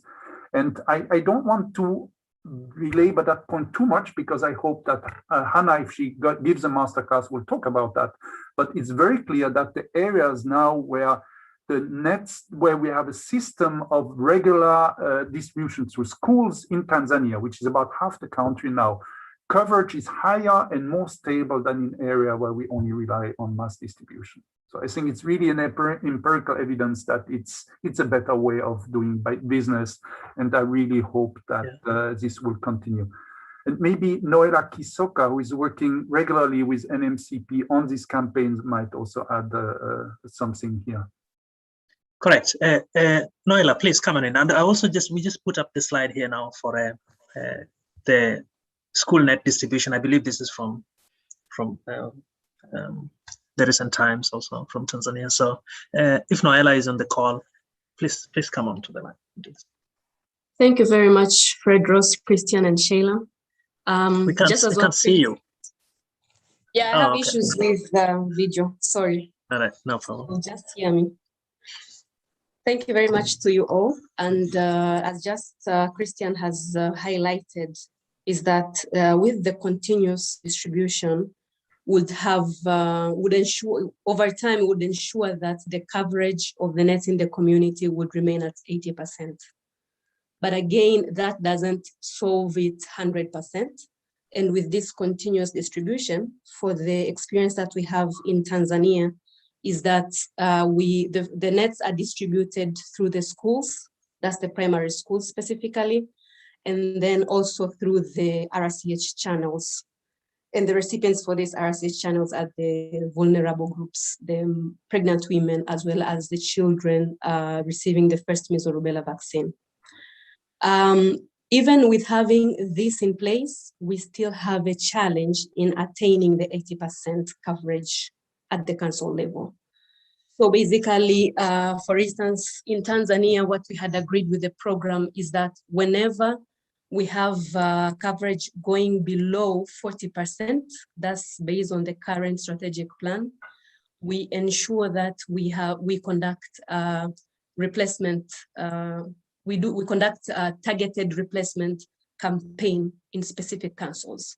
So it's not going to be a mass anymore, but rather analyze the situation council by council. And whenever that we see a council has a coverage lower than 40%, then we distribute to the entire community. So sorry for interrupting you here, but between you and Christian and anyone else, explain this to us a little bit more clearly, Noela. You are, on one hand, you're suggesting that the mass distribution campaigns that we used to have in Tanzania, for example, and are still being done in other countries, will not sustain the level of coverage that you require, correct? No, not that the mass replacement campaign will not sustain. The continuous distribution campaign will still not sustain the coverage to 80%. So the SNP and the RCH distribution mechanisms. The third was supposed to be the commercial channel, but it is still not operational because of so many factors that are hindering that from going into operation. So what I'm saying is we are moving away from mass replacement campaigns. Right. But rather having targeted replacement campaigns. So analysis will be done on council to council basis. And when a council is found to have coverage lower than 40%, that's when they will distribute the nets in that specific council to the entire community. Taking into account the same principles of 1.8, giving 1.8 nets to a household, that calculation. Okay, colleagues, if you're not speaking, kindly mute your microphones. Requesting, or we will, Dear friends, kindly mute your microphone, Sophia. Thank you. So there is a point on the chart there about push and pull system. Can you guys comment on this? Do we need to create some kind of a pull system? to supplement everything else that we do. Fredros, can you bring in the next slide? Yes, this one. The one with, yeah, exactly. I'd like to draw your attention to this red bar that says TNVS, the Right. Tanzania It's the National voucher yeah. system. The idea here was that a pregnant woman would go to a clinic, and instead of receiving a free net at the clinic, which is what happens almost everywhere in the country, and is also Yes. now what is done in Tanzania from about mid-2016 onwards, they would receive a piece of paper, a voucher. And with that piece of paper, they could go in a shop and basically get a net at a very reduced price, which has two huge benefits, or three. The first one is the woman can go and buy the nets she wants, whether she wants a round net, a square net, a yellow net, whatever. There is a certain amount of choice, and she uses her voucher to buy that. Second thing is builds the private sector. That was the whole idea in 2004 when we put that system in place, is by having a captive audience, if you want. So there's about 4 million pregnant women every year in the country. They will be customers. As a shopkeeper, you know you will have your 50 or 100 women every year coming with the voucher. It creates an incentive to build up the commercial system and which then becomes available to everybody else as well. And finally, it got rid of a huge issue practically, which is there was no need anymore for nets to be transported to health facilities because the nets were in the shops. So it was really a good system, and honestly, it worked very well for the 10 years that it operated. Unfortunately, there was some financial mismanagement, and the donor, who was the FID at the time, put an end to it. But this was really a good system, and I wish we could go back to some form of that. Yeah. Unfortunately, the donors, when there have been a problem with mismanagement, they are not particularly keen to go back to, and we have tried to get them interested in that, but really failed. Okay.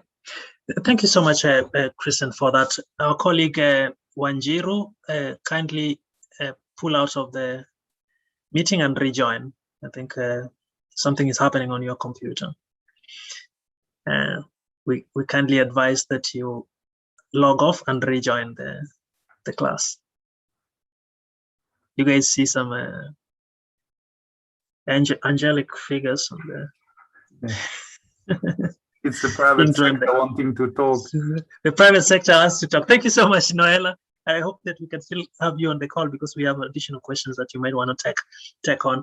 Very, very quickly, and then we proceed with this. There is a study that has just come out of Uganda now, a very interesting consolidation of something that people have known for a long time, that the group that is most impacted by malaria is, these school-going children that are, in many cases, asymptomatic, but they are contributing a lot to malaria transmission. And we have a situation there where I just want to make sure that we are on the right time. Where we still have this big focus on pregnant women and under 5. Should we be worrying a little bit about countries that do not implement a school net program? How would we best cover this group of people? Perhaps you, Kristen. I think this fact here, well, I haven't seen that paper, but I think the idea that there are post-childhood individuals that contribute a lot to transmission with asymptomatic infection and very high level of gametocides is, of course, something we know from quite a number of settings, but it's always good to really bring back the point to that. Mass distribution target everybody. So by definition, they also target those age groups. And sometimes there are some redistribution inside the household, so they don't have quite the same access as the others. But on average, they should have a good access. But school children have the same problem as everybody else. Nets fall apart, and after 2 or 3 years, you're not protected anymore. And probably if there are nets left, they do then get redistributed to, for example, the mother who has a new baby, etc. There is a very sensible way of reorganizing nets in households in many places. And so the reason why for school children we should do school surveys is exactly the same as for the rest of the population, I would argue. We just need a way to regularly every year get new nets into a community to maintain very high coverage levels. And as Noella said, it's still not enough. We might still have to do other things, but then we can also do other non-vector control things. And we should, maybe it's not the subject of today, but we can also mass distribute drugs. We can do a few other things as well. Right. Yeah. Thank you so much. Sheila, do you have any specific comments on this? Yeah, so we chatted a little bit about this with Fred. There's that formula that is used to sustain coverage. I think it's 80, 20, 50%, the model that is used to estimate the percentage of nets that is to be distributed. Could you please talk to us a little bit about that, Christian? I would like to, but I don't really understand the question. So you maybe, what is this 80, 20, 50, sorry? So it's something that we picked up from a publication when we were discussing this masterclass with Fred. There's a model that is used to, it's called the 8%, 20%, the 50%. It's sort of used to determine the number of nets that should be distributed. It's sort of like a model. I'm afraid you will have to help. I guess, Christian, if you have any information on how countries would do the, what shall we say, the forecasting for a population, where, especially in places where a lot of this is being contributed by people beyond the traditional methods of bed net distribution. Does the 80, 20, 50 refer to the different sources of nets, or because the way? No, just discuss. Go ahead. So Fred, we actually have some help here from one of our participants that it was actually used by the Global Fund RBM gap analysis to, based on the attrition, to figure out how many nets would be required or would be distributed in a given campaign. So it's 8%, 20%, and 50%. Can I pass on the question to Valentina, who provided this answer, Yes, because she's definitely better placed than me to answer that. thank you. Valentina, please. Good afternoon, everyone. My name is Valentina Bucha. I'm the Global Malaria Advisor for UNICEF and also a student of Christian's. So basically, the 8, 20, 50% was a model developed, I believe, quite a long time ago, so around 2008, where we knew that as we were calculating 3-year cycles for bed net distributions, when we were looking at universal coverage, we needed to figure out that over that 3-year cycle, how many nets we would need, such that we could make a model where we would have the need, how many nets would be financed by the different donors, and then what would be a remaining gap when we were calculating universal coverage.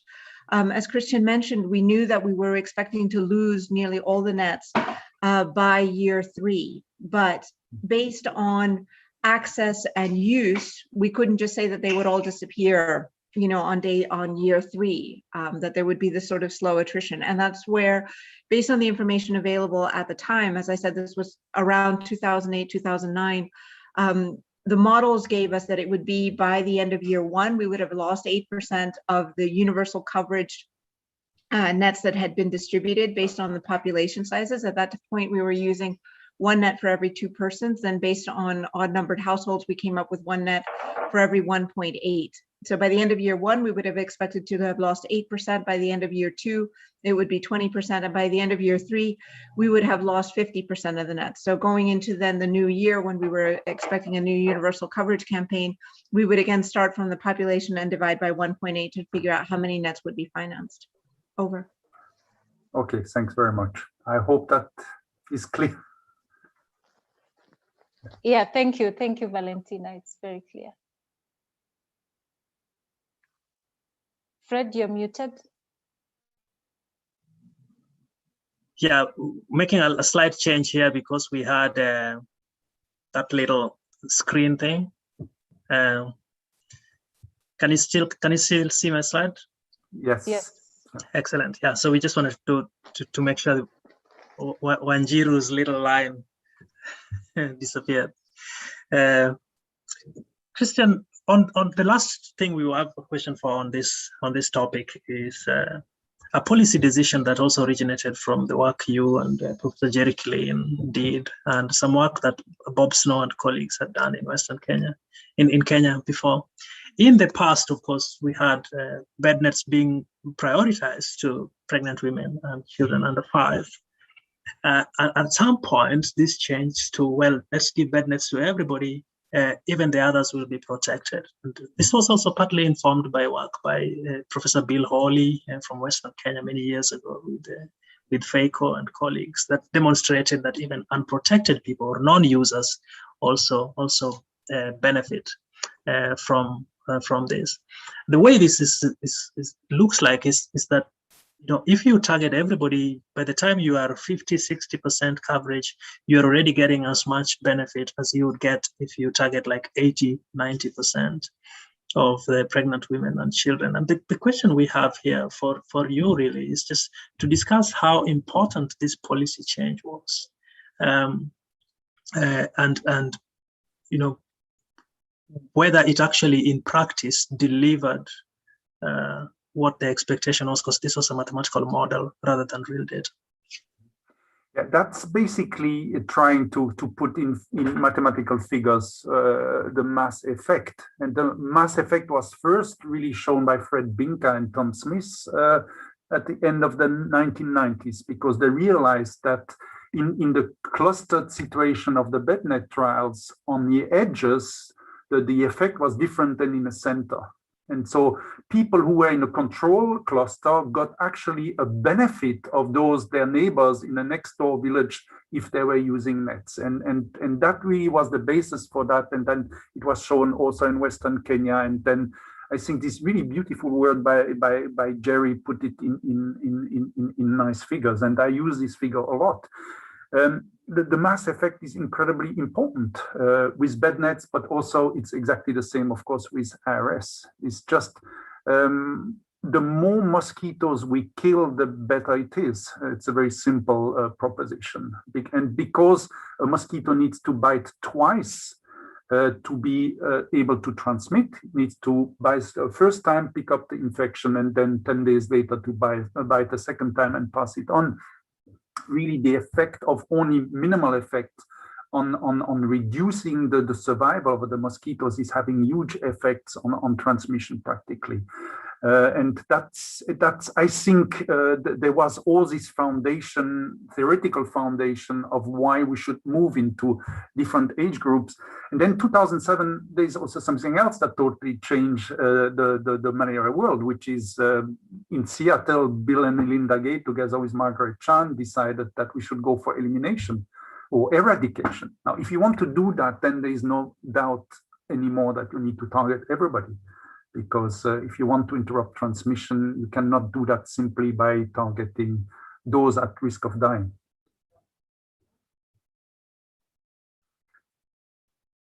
Firdaus, you are muted, and Sheila no. also. Thanks. Thank you very much. I think that kind of closes that section of the class. We're going to move to the last section of the class now. We have a few minutes left. Please don't mind. I think this seems to be a very attractive class. We still have nearly 200 people still on the line, which is great. Thank you guys so much for your support and for your participation. Sheila, do you want to take this question, or shall we proceed with it?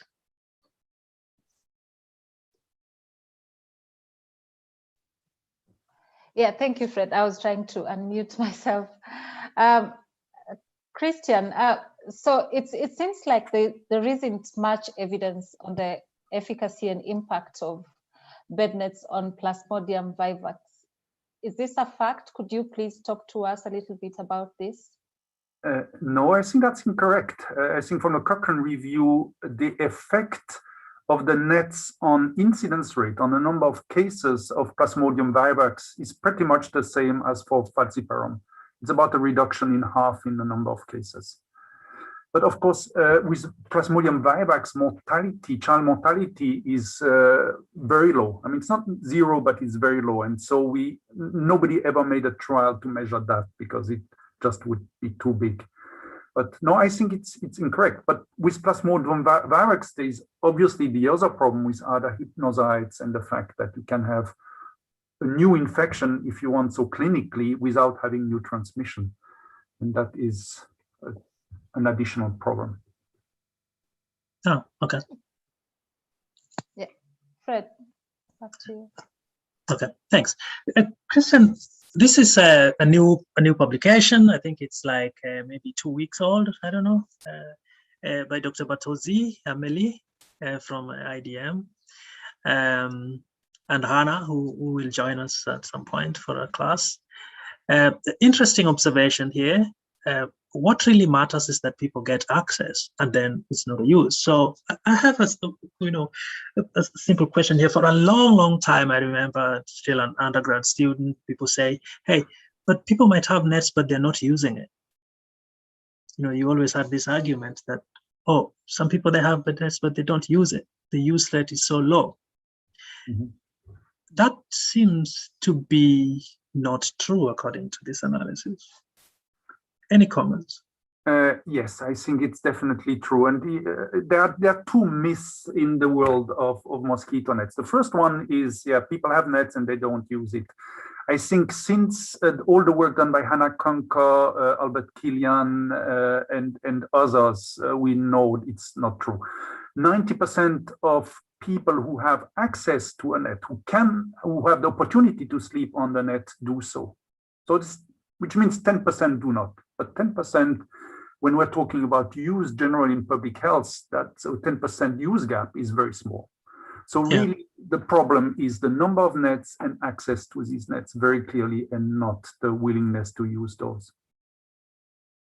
And what is the second myth? The second myth is nets are used for all sorts of purposes. You can use them for wedding dresses, for fishing, for football goals, all these things. And it's true, it happens. The evidence is there.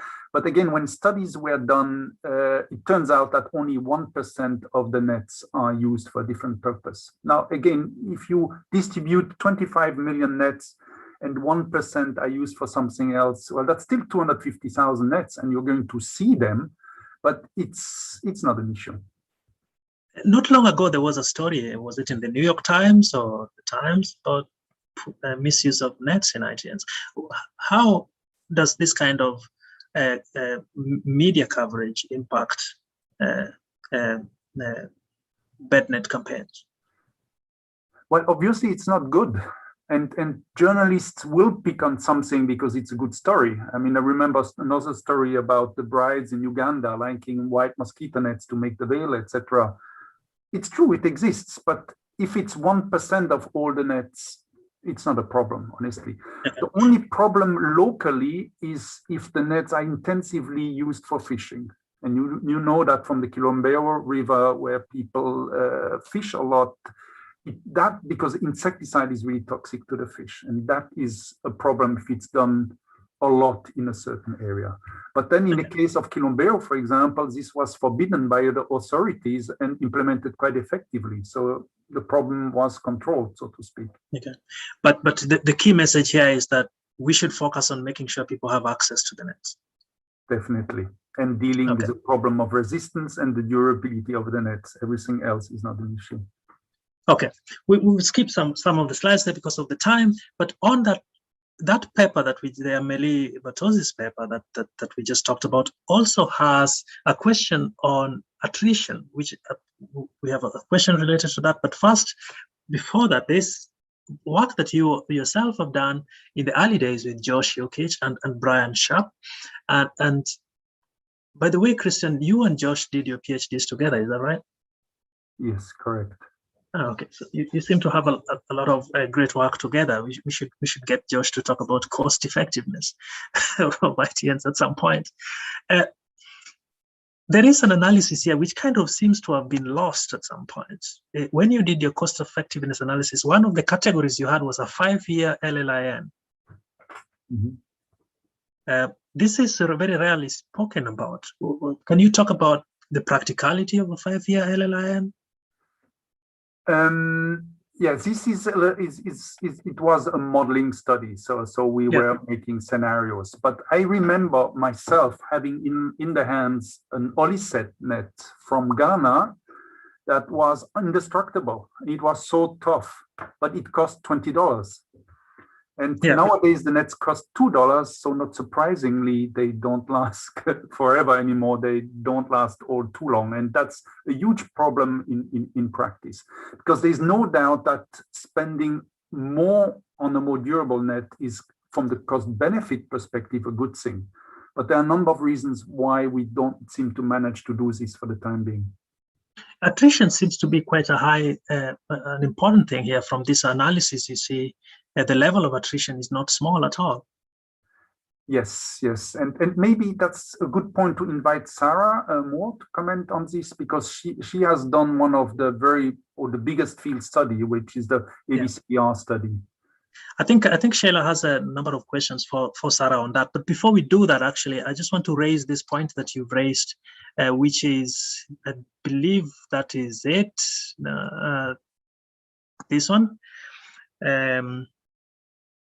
This is your 15-year net, and is that what you're talking about, Christian? Right? It's not that one, but it's not that one. Nets that we had in the Kilombero Valley.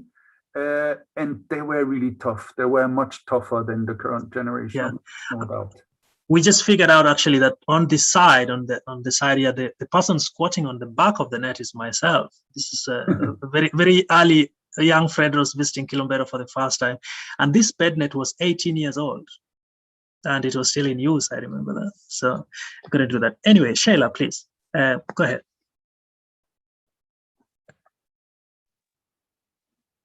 Yeah, thank you, Fred. I'm not sure if Sarah is on the line. So the question is that, thinking about the durability of nets and how long nets are supposed to last, and like the effective life of a net. So which indicators should we be looking at when we are measuring the durability of nets? Let's just start there first. Is Sarah on the line? Yeah, I'm here. Hi. Hi. So attrition is the biggest one, because basically you can put anything on a net. You could put the best insecticide in the world that kills every single mosquito that contacts it. But if that net has been thrown away, then it's absolutely useless. I'm sorry about all the noise here. So attrition is absolutely the most crucial indicator. And then I would say after that, it's the number of holes. So the damage, the physical damage to that net, because the holes matter more to the user than they matter to the mosquito. So from some social science work we've done, people, when like a Culex can get into their net and then it's underneath the net with them, they will actually throw away the net so they have less bother from mosquitoes. So having a really tough, long-lasting net is really something important to the person using that net, so they choose to retain that net. Because we have a lot of data showing that, you know, very old nets are still biologically very effective. They're still killing tons of mosquitoes. Also, I think I saw some data from Natasha's work as well with the PBO nets, showing that they are killing a lot of resistant mosquitoes still, even when they're damaged. But when a person perceives that net as no good anymore, it's gone. So for sure, I think attrition, then D for damage, and then the biological efficacy, of course, is crucial, especially as resistance to pyrethroids is increasing. Yeah, thank you, Sarah. I think one more, when we are thinking about the bioefficacy aspects of the nets, and when we have now the PBO nets in place, or the duo nets, how should we be looking at this? What are some of the entomological parameters that we should be looking at? I know from the research perspective, it's sort of easy to say that we can measure mortality, but when we are thinking about it sort of from the programmatic level, so what are some of the indicators that you would advise the national malaria control programs to focus on? What I would refer people to is PMI have actually put together, so as part of the Vectorworks, they've put together a really nice program of indicators and tools to measure those programmatically. And they've also got now a refined version, so you can do the least amount of work possible, so it's as cost effective as possible. So I would refer you to the Vectorworks website to see those. So what they are really showing there is to get as big a population of nets as possible, to look at attrition and bioefficacy and damage in as many different nets as possible, still measuring the biological efficacy of those nets, because we don't have any reliable tests at this moment in time to be able to link the quantity of the insecticide on the net to actual biological effectiveness. So I would love it if we could come up with a really simple chemical test, and many different labs are working on that right now, but we're not quite there yet. Thank you, Sarah. Fred, do you have additional questions on that? No, just a confirmation here about Sarah was saying that attrition is the most important. Sarah, thank you so much, by the way, for making time to speak to us on this. So on the basis that you described this, attrition first, and then durability, and then bioefficacy, in terms of policy decisions, where should we be putting more effort on the attrition side or more effort on the actual physical integrity or durability? How do we implement this in terms of getting the best out of the ITN, given the ranking that you provided? Well, I think, if we can get malaria indicator surveys to actually include attrition, that would be my dream, really. So you can programmatically monitor how long nets are lasting across an entire country with a very small sample size. It's unfortunate that, it takes a bit of time to count holes in nets. And so that's not necessarily the easiest indicator to get. And then removing nets, chopping them up, sending them to a lab for further testing is also very expensive. So just seeing if the net is there or not, and maybe a very rough estimate of, the level of damage on it. Has it got lots of very big holes? That would probably be enough to show, that net is not any good anymore, because we know that 4 large holes, then that net is really biologically not great either. So, and it tends to have less chemical by that point as well, because it's been used a lot, loved a lot, and that makes a lot of the damage. But on one point, we did find that it's pretty obvious that most of the damage is at the bottom. When a net has been used with a mkeka, it's going to get damaged. And so there tends to be huge amounts of holes at the bottom, but they're not actually important to mosquitoes. So users may perceive that net as no longer good and throw it away. When it starts to get difficult to tuck it in, but the mosquitoes can't access that damage.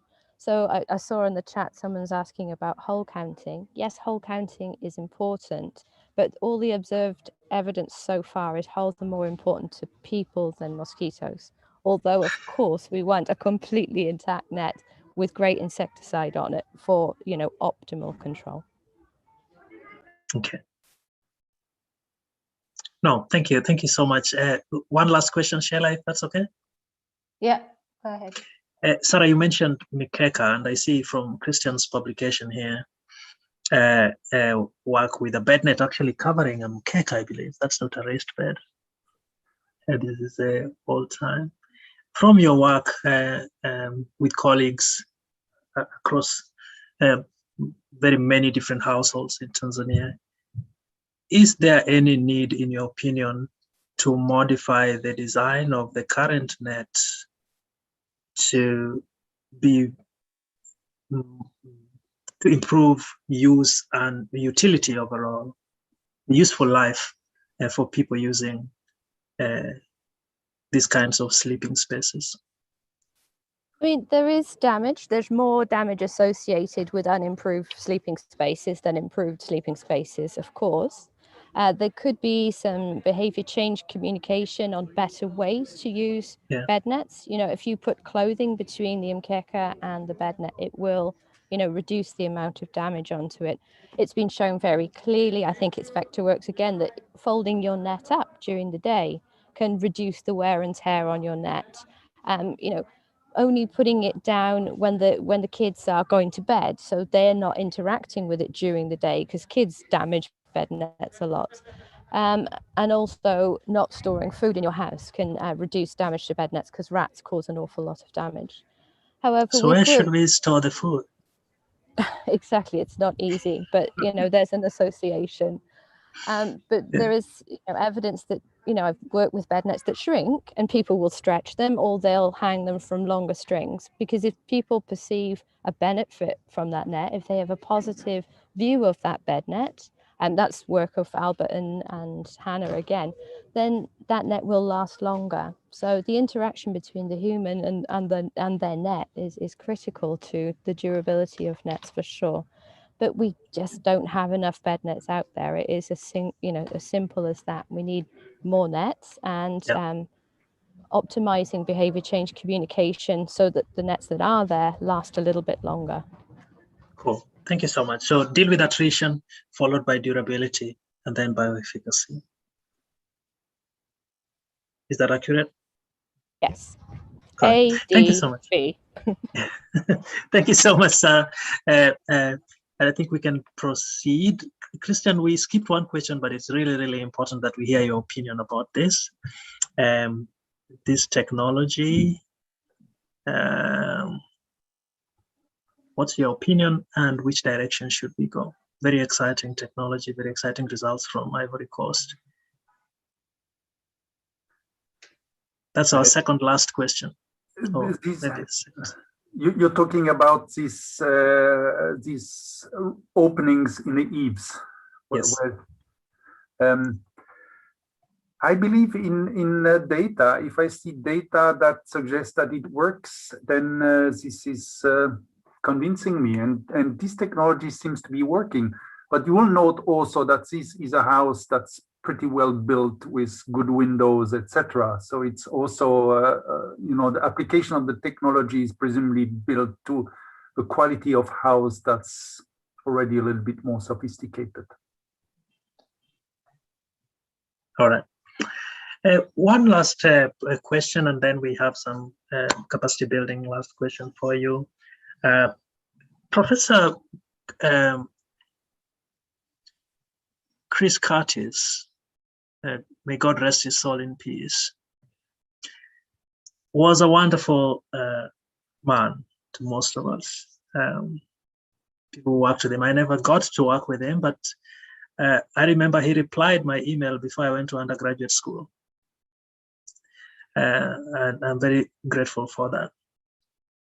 And Dr. Abraham Zava, who I suspect is on the call actually as well, they did do this comparison in the early 2000s, where they looked at the value of ITNs vis-a-vis the value of IRS. Mm-hmm. In conclusion, in summary, they looked at multiple things, but in summary, they basically said nets are great, but not as good as ITN, as good as IRS. You wrote a commentary in response to this paper, to the Bull. I think the journal was called the Bull at the time. The WHO bulletin, it's still there. Bart Knowles taught me that it was called the Bull timeline. You were not very happy with these findings in your commentary, which we put up there as well. Do you still maintain these views today? Well, I think at the time, the criticism we had was about the methods, comparing basically apples and oranges. And today I would still disagree if somebody compares apples and oranges on the basis that it's really hard to make comparisons. But as you probably know, I also was an author on the Cochrane Review on IRS, which does need renewal, but it isn't done. And the conclusion in the review on IRS, which was published in 2012, if I remember well, was that the evidence for IRS in the modern sense of the word is really bad. There is not a single good quality trial that was done. But the historical evidence and some of the trials shown here, for example, the Tareta trial, evidence from Zanzibar, etc., and plus all the evidence we have. There was one of the graphs put together by Musa Wenkosi in another slide that you had. It's so overwhelming that I think we can reasonably assume that ITNs and IRS work similarly well. I would really not find a good argument against that. But the former, exactly. I think that's the graph you're talking about, yeah. Yes, exactly, the historical house spring. And I just point your attention to South Africa, the first of the grounds on top left, where the work started in 1931. South Africa has been doing fantastic malaria control since 1931 and have not managed to eliminate malaria yet. That should just give us a little bit food for thought also, but that's a different discussion. In any case, I would never argue IRS is better or not as good as ITNs. I think they're equal. And so that's what we should take from, this kind of conversation you had with the journal here, that, Chris and Abraham did say, IRS is better. You say it's not a case of comparison. We said it's not a fair comparison because you're comparing apples and oranges. Cool. Any additional points, Sheila, you want to add on this? No, Fred. Okay. Christian, we have done, we've come a long way. It's been almost 3 hours. The last two questions we have are quick back and forth, just really seeking your opinion on what do you think is going to happen with malaria vaccines, and second, what are your thoughts on the idea of using genetically modified mosquitoes going forward? Well, that's a big kind of question. You can do a brief answer. Yeah, I think malaria vaccines, quite frankly, I'm a little bit, well, I would say it's a glass half full, half empty. I think no doubt RTSS does something, it's useful. There is now this new Oxford vaccine, which seems to have a little bit higher efficacy.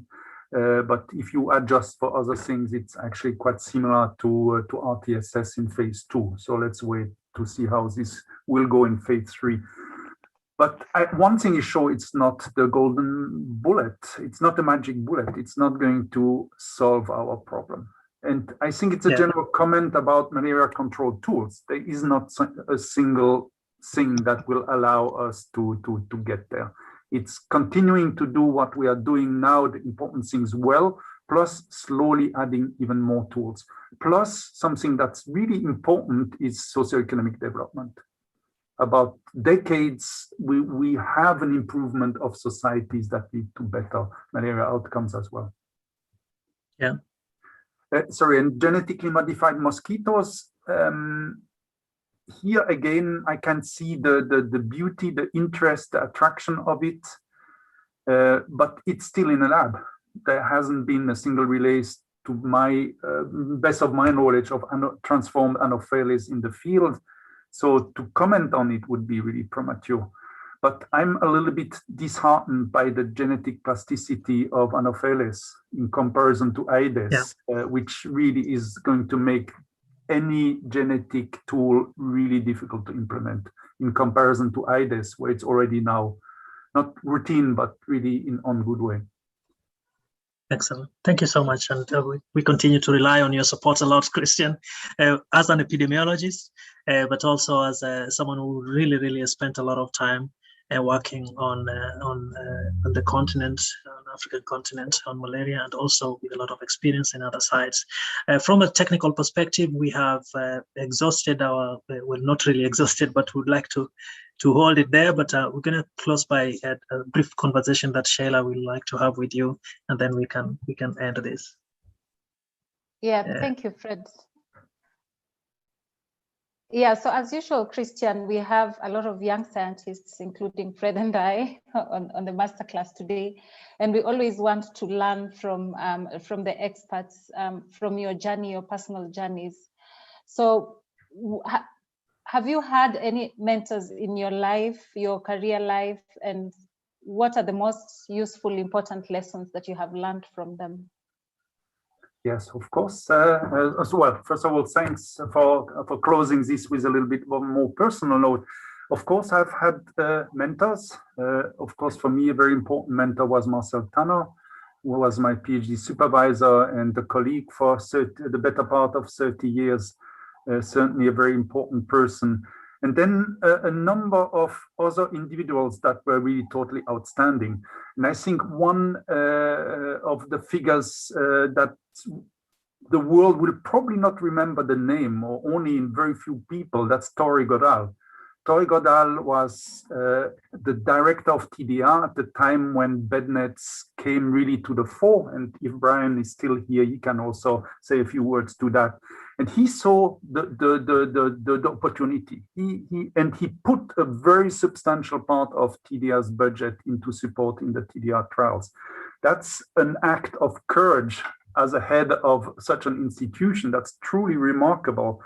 And he had a big risk doing that, and he pulled it off. I think probably bed nets together with ivermectin are the biggest success that TDR had in its existence. So really somebody like Tori Godal who had this vision and this very self-effacing personality, because he was also behind the creation of Robot Malaria, plus a number of other initiatives, and also Gavi, etc. So really an important guy, and most people of you would never have heard his name. Then I think a number of times you mentioned the name of Brian Sharp. Brian Sharp is, of course, a fantastic and incredible character, or was. Unfortunately, he passed away some time ago. Again, kind of his insight and his mixing of science with science is not only to be played around in a lab. Science is also to go and put out in a field. And he would drive in his pickup at a hell of a speed into the field and really be a leader and inspiration to everybody around him. That was quite some experience. And Fred Binka was a little bit similar. He was the Brian Sharp in West Africa, certainly, really an inspiration of a man. So I think inspiration and support is really what good mentors are about. Yeah, so what piece of advice would you wish that someone had given you at the start of your career? Well, I did a PhD in epidemiology, not having had a single lecture in epidemiology. That was not a very good idea, because I really lacked a lot the background. So get a good training in whatever you want to do. And the other thing is really take risks, because I think the Tori Godal is really exemplifying how having a vision, believing in it, and then taking a huge risk at a small or big level is really important. You're never going to achieve anything if you follow what others are doing or what everybody considers safe and good. If I can just have one more anecdote speaking to that, in the end of the 80s, I was moving into bed nets. I started working in the bed nets. And when my colleagues from the science years at university asked me, what are you doing? And I told them, well, I'm working on mosquito nets. And they looked at me and said, on what? I told on mosquito nets, it's kind of thing you put over beds to protect you from mosquitoes. And everybody was laughing at me like I'm really dumb, because they were doing in this highly sophisticated lab stuff. They were working on malaria vaccine and on new drugs. And why bother with mosquito nets? We're going to have a vaccine in 10 years. Everybody knows that. Well, it turns out they're still trying to find a vaccine, and we have changed the world. Yeah. My PhD professor was Dr. Sarah Moore. And on the day I finished my PhD, she bought for me Malaria Carpus. Yes, very nice reading, yeah. A very interesting book. And actually, we didn't put this question on the chart, but we read some of your early papers with Professor Joe Breman and the guy who wrote The Ears of the Hippopotamus. And right after he wrote this, you guys described what I think was the original malaria-like initiative. You had a research agenda for malaria. And reading through that, there was a lot already of excitement about genomics and vaccines. It was almost like, if you read that at the time, it's almost like people believe the vaccine is going to come. Some genomics, And here we are. It's still. We had a great class with Steve Hoffman last week, 3 weeks ago, which really shows some of the challenges with that, but also optimism. And we can continue, Christian, and then if Brian is still on the call and you would like to add a little bit about the involvement of TDR, we can go with that as well. Yeah, go ahead, Christian. Can I just make one final comment from my side? We were talking about genetically modified mosquitoes, about new generation of vaccines, whatever it is. My experience after all these years is technology, knowledge, science, it's 20% of the solution. 80% of the solution is the health system, the programs, the people who run the show. And that's a greatly neglected part, unfortunately, of the whole equation. We always think when we have new tools, we're going to share the problems, but no, the problems are solving the problem will come from better implementing what we have and really doing this persistently for decades. What did you say to that image we just projected? That's the bridge on the Kilombero, the new bridge. Or sorry, or in the center. The capacity building, the community engagement aspects of this. Yeah, this is obviously also absolutely crucial. I think in the malaria course we run 2 weeks ago, I think, of which you were also part, Fred Ross, this was really the theme that exploded through a whole week. I mean, the functioning of the system, the government, the private, wherever it is, plus the engagement of communities. That's 80% of the solution to the malaria elimination problem. Thank you so much, Christian. We just want to check if Professor Brian Greenwood is still on the call with us. Yeah. Would you like to make a comment on the TDR? Go ahead, please. Yes, please go ahead. Yeah. Just like to thank Christian. I mean, it was a very nice masterclass, and I agreed with lots of the things you said. Especially about applying good science to some things that some people would think were a bit sort of basic, and why you're bothering with that. But you still need good science. As good as science as in the molecular biologists, if you're going to get the right answers, and that involves social sciences and things as well. So it was great talk. Yeah, I absolutely agree with Tori. I mean, he took a risk at that time in issuing money. We were fortunate in the Gambia, we got $1 million or something, which was a big grant at that stage, and he was putting a lot of resources, TDR, into the bed nets, and he had faith that that was going to play. I mean, just he's still with us and still very active. He became the advisor to the Prime Minister of Norway and scientific advisor. He came to the MIM conference with Dr. Varmus, the last one we had in Senegal, and I think I know what he was really pleased to see at that meeting was how many young African scientists, or little career now African scientists, were really contributing. And that was really not the case when TDR was started off, and I know he really appreciated that. So he made a major contribution. I think somebody's actually writing his autobiography, so when that comes out, look out for it, because I think it will be very interesting. Thanks. Thank you so much. Thank you so much, Christian. Thank you so much, Brian. Brian has given us a class before. This was the largest class we ever had. There was 368 people on that class. That record hasn't been broken yet. And thank you so much, Brian, for doing that. Today is Christian's day, though, and Christian, we really would like to appreciate your support and participation. And I think the best thing we can do right now is really just to ask you, and hopefully Noella and Sarah as well, to give your final comments on this. You can see the topics, the indicative topics we had wanted to cover. I think we've talked about all of them in quite some detail. The subject of bed nets is quite a broad subject. We really couldn't finish the masterclass with that. Maybe there will be a second masterclass or call. So as always, we have a request for you. If you can help us reach some of your mentors to do a masterclass for us, Professor Marcel Tanner would be a fantastic expert for that, and also if there are people on the call who think that they can have some time and can participate in this program, please let us know, and we will be super happy to learn from you as well. So anyway, back to you, Christian, for your final words, and then from hopefully Sarah, if she's still here, and Noella as well, and then we can close it. We hope you enjoyed the masterclass as well.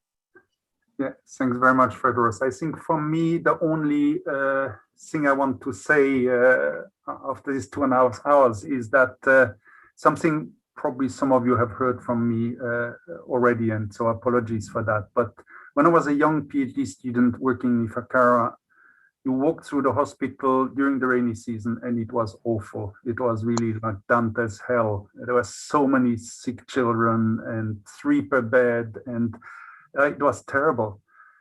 And at the time also I had myself young children, so I was really very much struck by that. It really shocked me deeply. Nowadays, you walk through the same hospital and the situation is much, much better.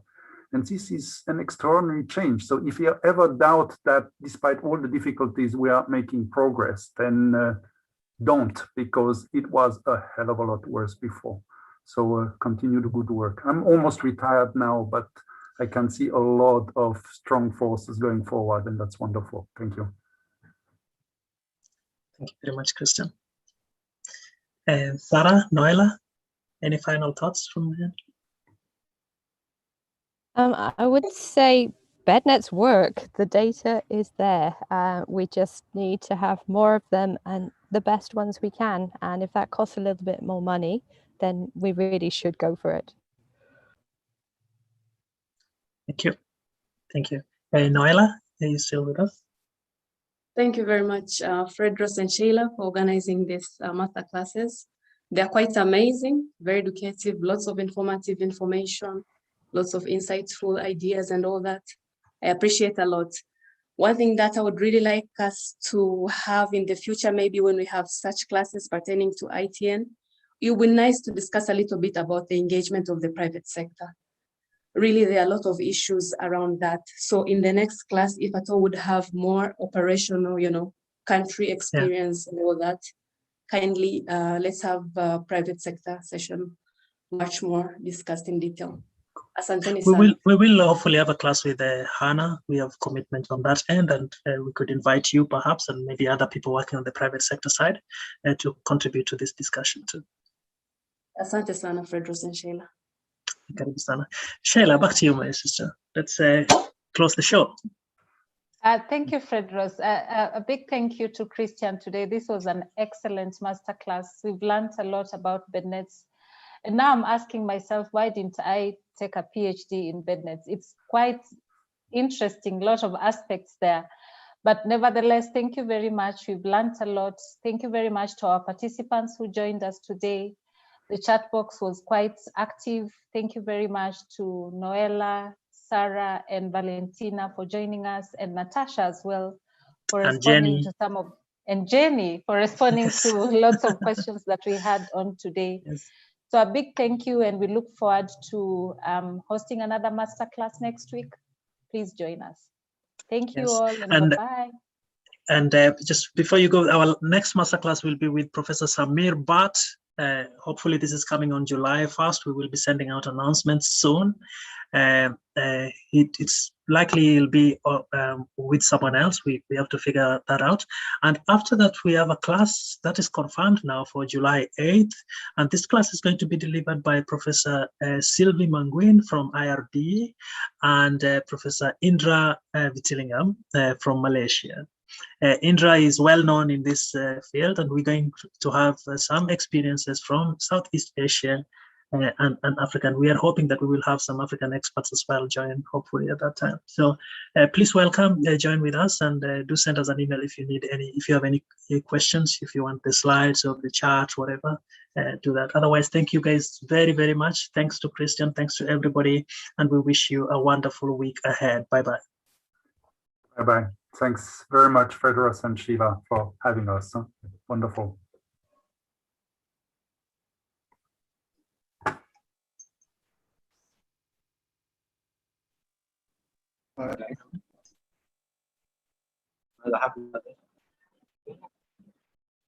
Bye. It's not until you fall that you fly when you taste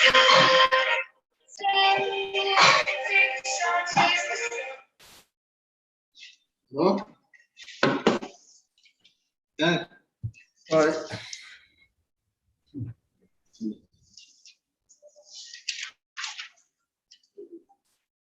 موسى كيفك؟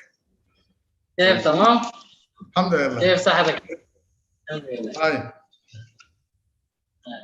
أنا بخير والله. كويسين ولا؟